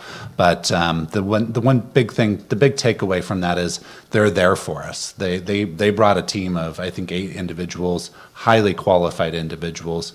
And at the end of the presentation this isn't the end of this, that they're there to help us through some of these problems or issues to be able to think outside the box. So really good on that. Also, there's a kind of a little bit of a groundswell kind of for looking at the Yellowstone Kelly Trail and thinking of maybe putting some bike features on there, some mountain biking features. From Parks and Rec was part of that, Chicovello and Mr. Teeter, Supervisor Teeter, really interested in that. He was actually able to secure about $15,000 of funding to be able to look at that, to maybe see if there's an opportunity for a design. Mountain biking is a huge thing that has a lot of movement from people traveling all over the region to go to those areas. We're not looking at something crazy, but something that would be family-oriented to be able to put on there from that standpoint. So more information to come on that. Jody, you have a question? Yeah, I'm just trying to picture. I mean, we own a certain amount of room on either side. Is that what you're thinking? Yeah. So there. Now, you heard the gentleman who said he'd like to see beautification. I've brought that up several times. Yeah. I think a lot of our residents want to see landscaping. I don't want to see a bunch of dirt trails next to the bike trail with no landscaping and no money for that. Yeah, we'll bring this forward. This is kind of just the infancy stages of this, and it's not something that would be it would be non-beautification. The issue with the bike trail at this point, it is a big swath. I believe we have a 90-foot easement on that. It's a big swath of land on there. And we know if we do go back to replant, we will be looking at that from a fire-wise standpoint for sure, because it truly is kind of a middle fire break that we want to continue to have in the middle of town, so. And there's also an escape route for a lot of people that day. True. So you gotta be careful what you build there, like bike racks or concrete benches and stuff. Well, those are already there, so. Okay. There may be an opportunity, though, to marry the need for beautification with this mountain biking thing. Absolutely. That we will definitely be looking at that. It's very, very on the bottom level right now, and we'll be bringing more information on that into the future. On Thursday, we will be hosting HUD here at Town Hall. I believe they're bringing about 45 individuals up to town to look at all the needs associated with the rebuild. It's a regional tour, so they'll be in Chico and they'll be Oroville also, but we are the host. There'll be a round table here, and I believe the mayor will be there to, we're serving them lunch. Are they getting it locally? Yes, Save Mart. Save Mart, that's local. Okay, and then I will at the same time be hosting the Sac Valley Managers Meeting here. I didn't realize that it was going to be a duplication of individuals. So we'll have about 70 people here at Town Hall on Thursday, and we'll make it work. But we're going to start down at Chico for a tour of the pallet shelter. And then we'll do a driving tour of Paradise, a little bit of a walking tour of Paradise, and then end up back here for our monthly city managers meeting, just to kind of give them an idea of what's happening here in Paradise. The last time they were here was right after the fire, so lots have changed since then. So that is what is happening. I will take any questions. If not, I'll turn it over to Tony for a CDD update. Well, Kevin, I actually did notice some improved hardware in the room from a certain award. I don't know if you wanted to report on this. I was going to do that at the end, Oh but my if- gosh, I'm yeah. sorry. Well. Okay. So we did attend a meeting in San Francisco to witness the Clerk of the Year award given to Miss Dina Valensky.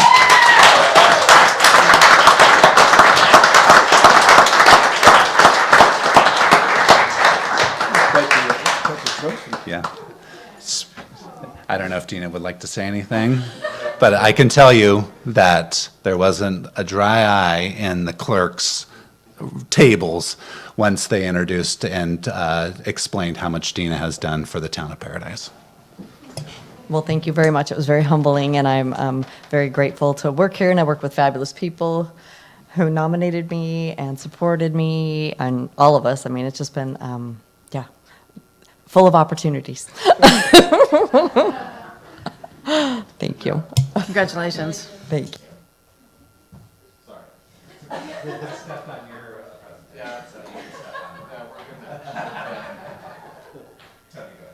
Okay.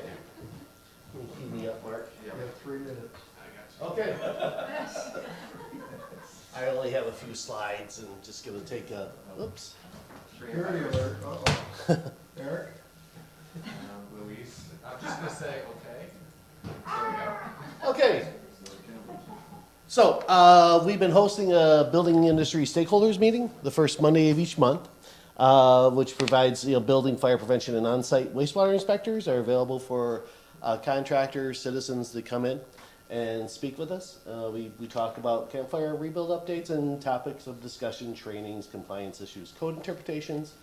We performed a WUI venting demonstration, as well as we had featured guest speakers, PG&E, CSLB, and VCE have been out there. Valley Contractors Exchange, if you don't know. Our community enhancement outreach team, consisting of police officer, code enforcement officer, prevention, and disaster case managers. This month, the team contacted went out to 40 sites. And you see the stats there, 25 were tenants, did not own property, 15 were owner occupied, one purchased after the campfire, and these are all unpermitted sites that they go out and visit. you can see that our compliance rate is shrinking. So we have to do some other alternatives. So the disaster case managers, since being integrated in February, have generated 85 clients. And some of the things the disaster case managers work with each case to create a realistic recovery plan, utilizes types of assistance available based on each survivor's unique situation. So it's just some other resources, other than citations, of course, but some other resources we can bring to help our compliance rates increase. So we've also are exploring opportunities for residents to secure affordable insurance through wildfire prepared properties. One of the programs available is IBHS, which is the Insurance Institute for Business and Home Safety. I don't know if we can. Is that a video? It is a video. Can we see it? Okay. Well, the video is embers casting, catching the one house is your typical, could be built in Chico. The other one is WUI built.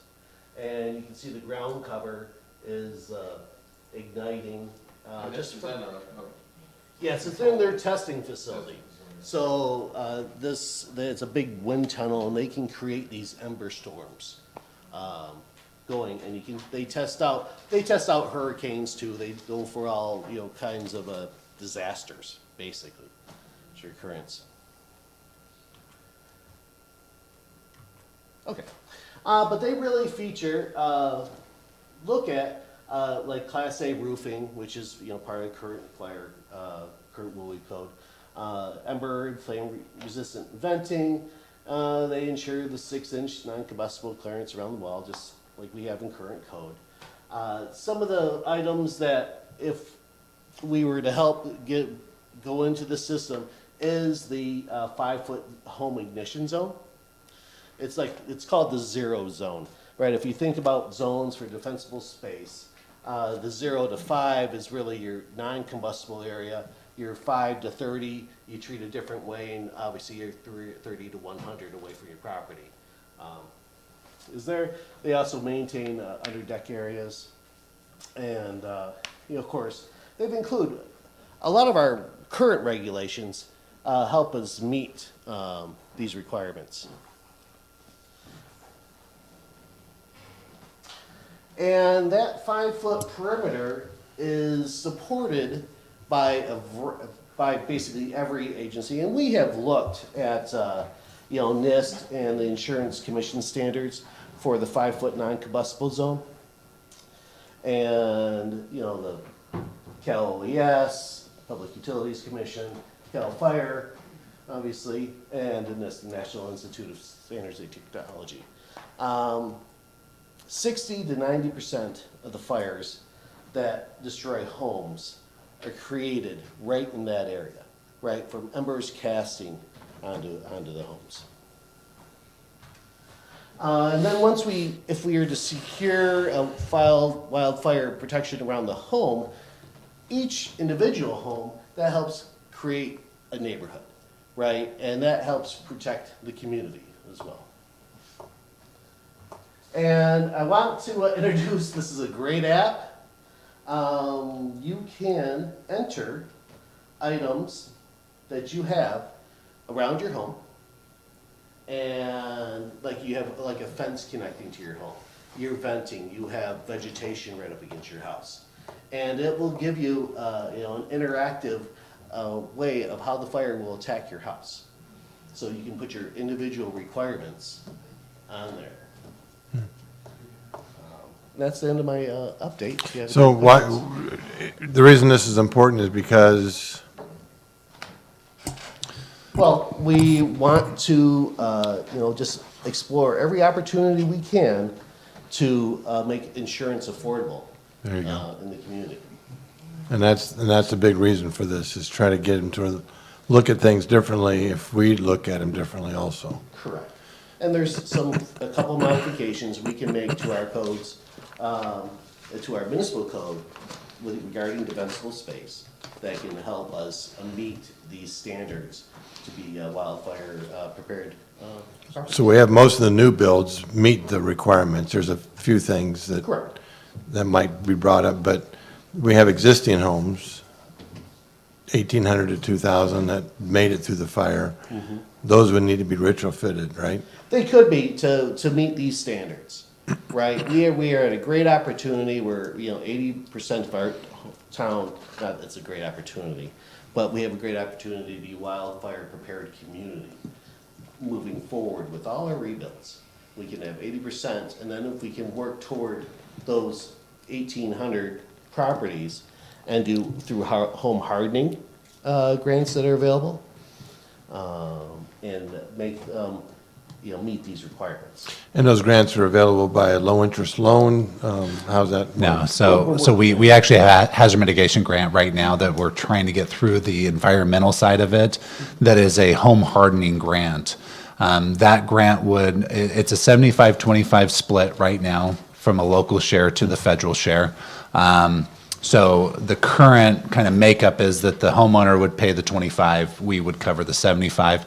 The grant is up to $100,000 for retrofitting of a home. That actually includes defensible space setbacks also with that money associated with that. So things like roof repair, deck repair, new windows, siding, I believe up the first 4 feet of siding could be, retrofitted, vents. All those different things could be included in that home hardening grant that could be used on those homes that survived and that weren't built to the WUI standard. So it's attached or detached from the home. Those would be able to be used in that grant.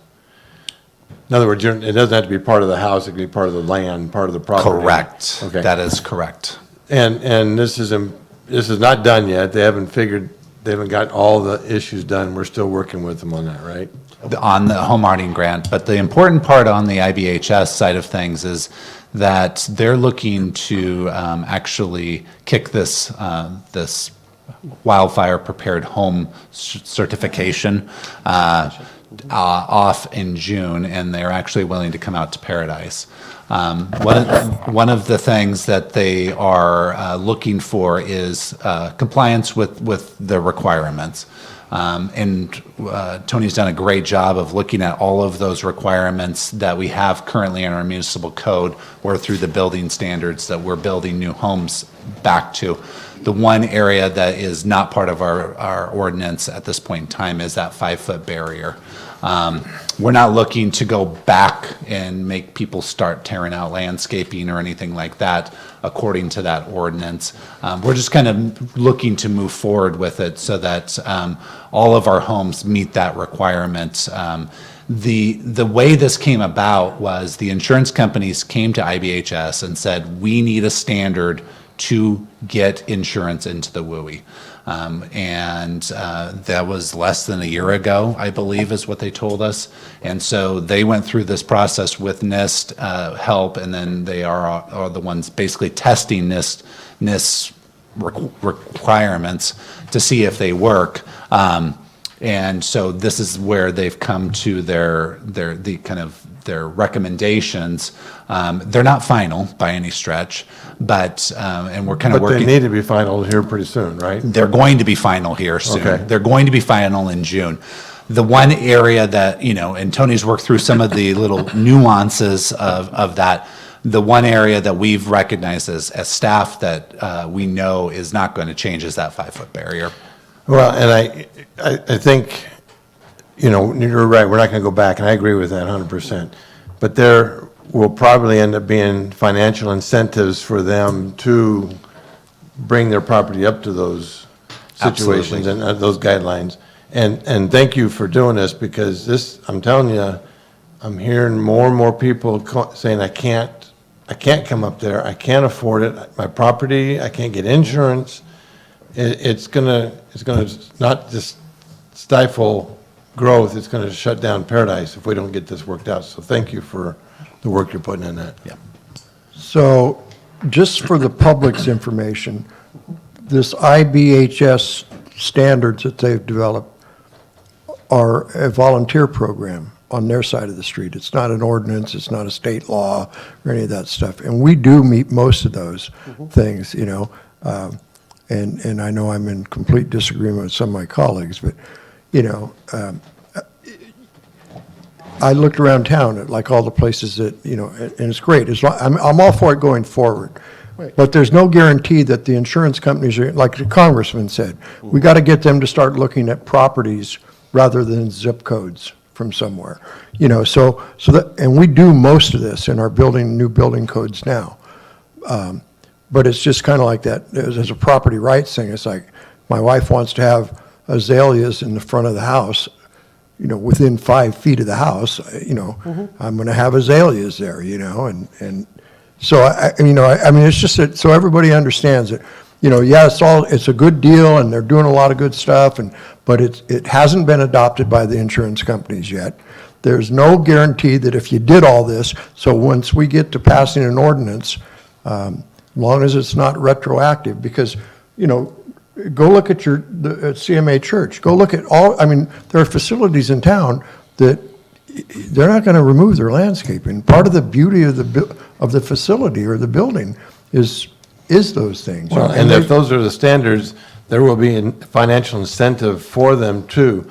The things you're talking about, I know intimately that the insurance rates have gone up high. The insurance company says, we'll lower your interest rates, or insurance rates, we'll lower them, it's too late.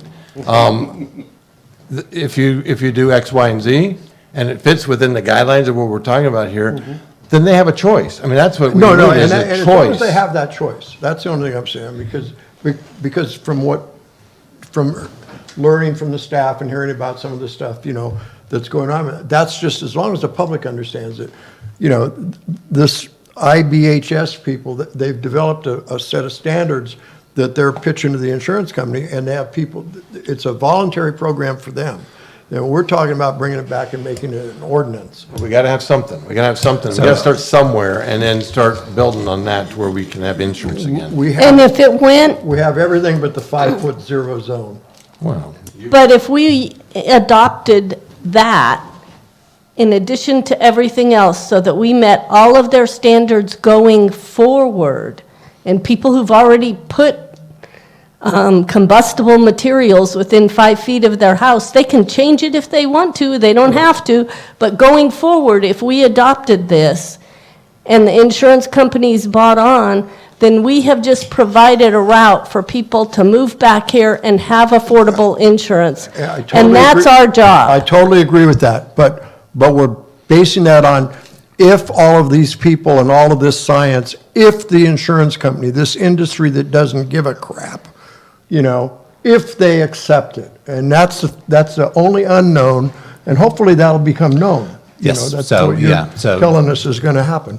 You know, no, I agree. I mean, it's a good idea, but I just, you know, I'm going to have So- those petunias. Out of our existing homes, do you have any idea how many of them would not be in compliance with the 5-foot at this point? I do not have that number. Okay. So, Majority. Yes. I think, you know, Kevin and I have talked about this a lot. I've been harping on him about insurance for quite some time. And I hear what Councilman Colton is saying, and I don't think any of us want to live in a POA. That's not why we moved to Paradise to begin with. I do feel that the people who survived this fire, whose homes survived, are probably one of our more underserved communities because there was not a lot available to them. You know, and they've had to sit there, go back to their homes, watch their neighborhoods being loaded up into dump trucks and hauled away. Then they had to sit there while all the trees around them came down and watch that happen. And now, you know, I hope that we can get grants and things for them to want to be able to move forward with this. But I just think this is such an underserved community because their homes survived and there was not a lot available to them.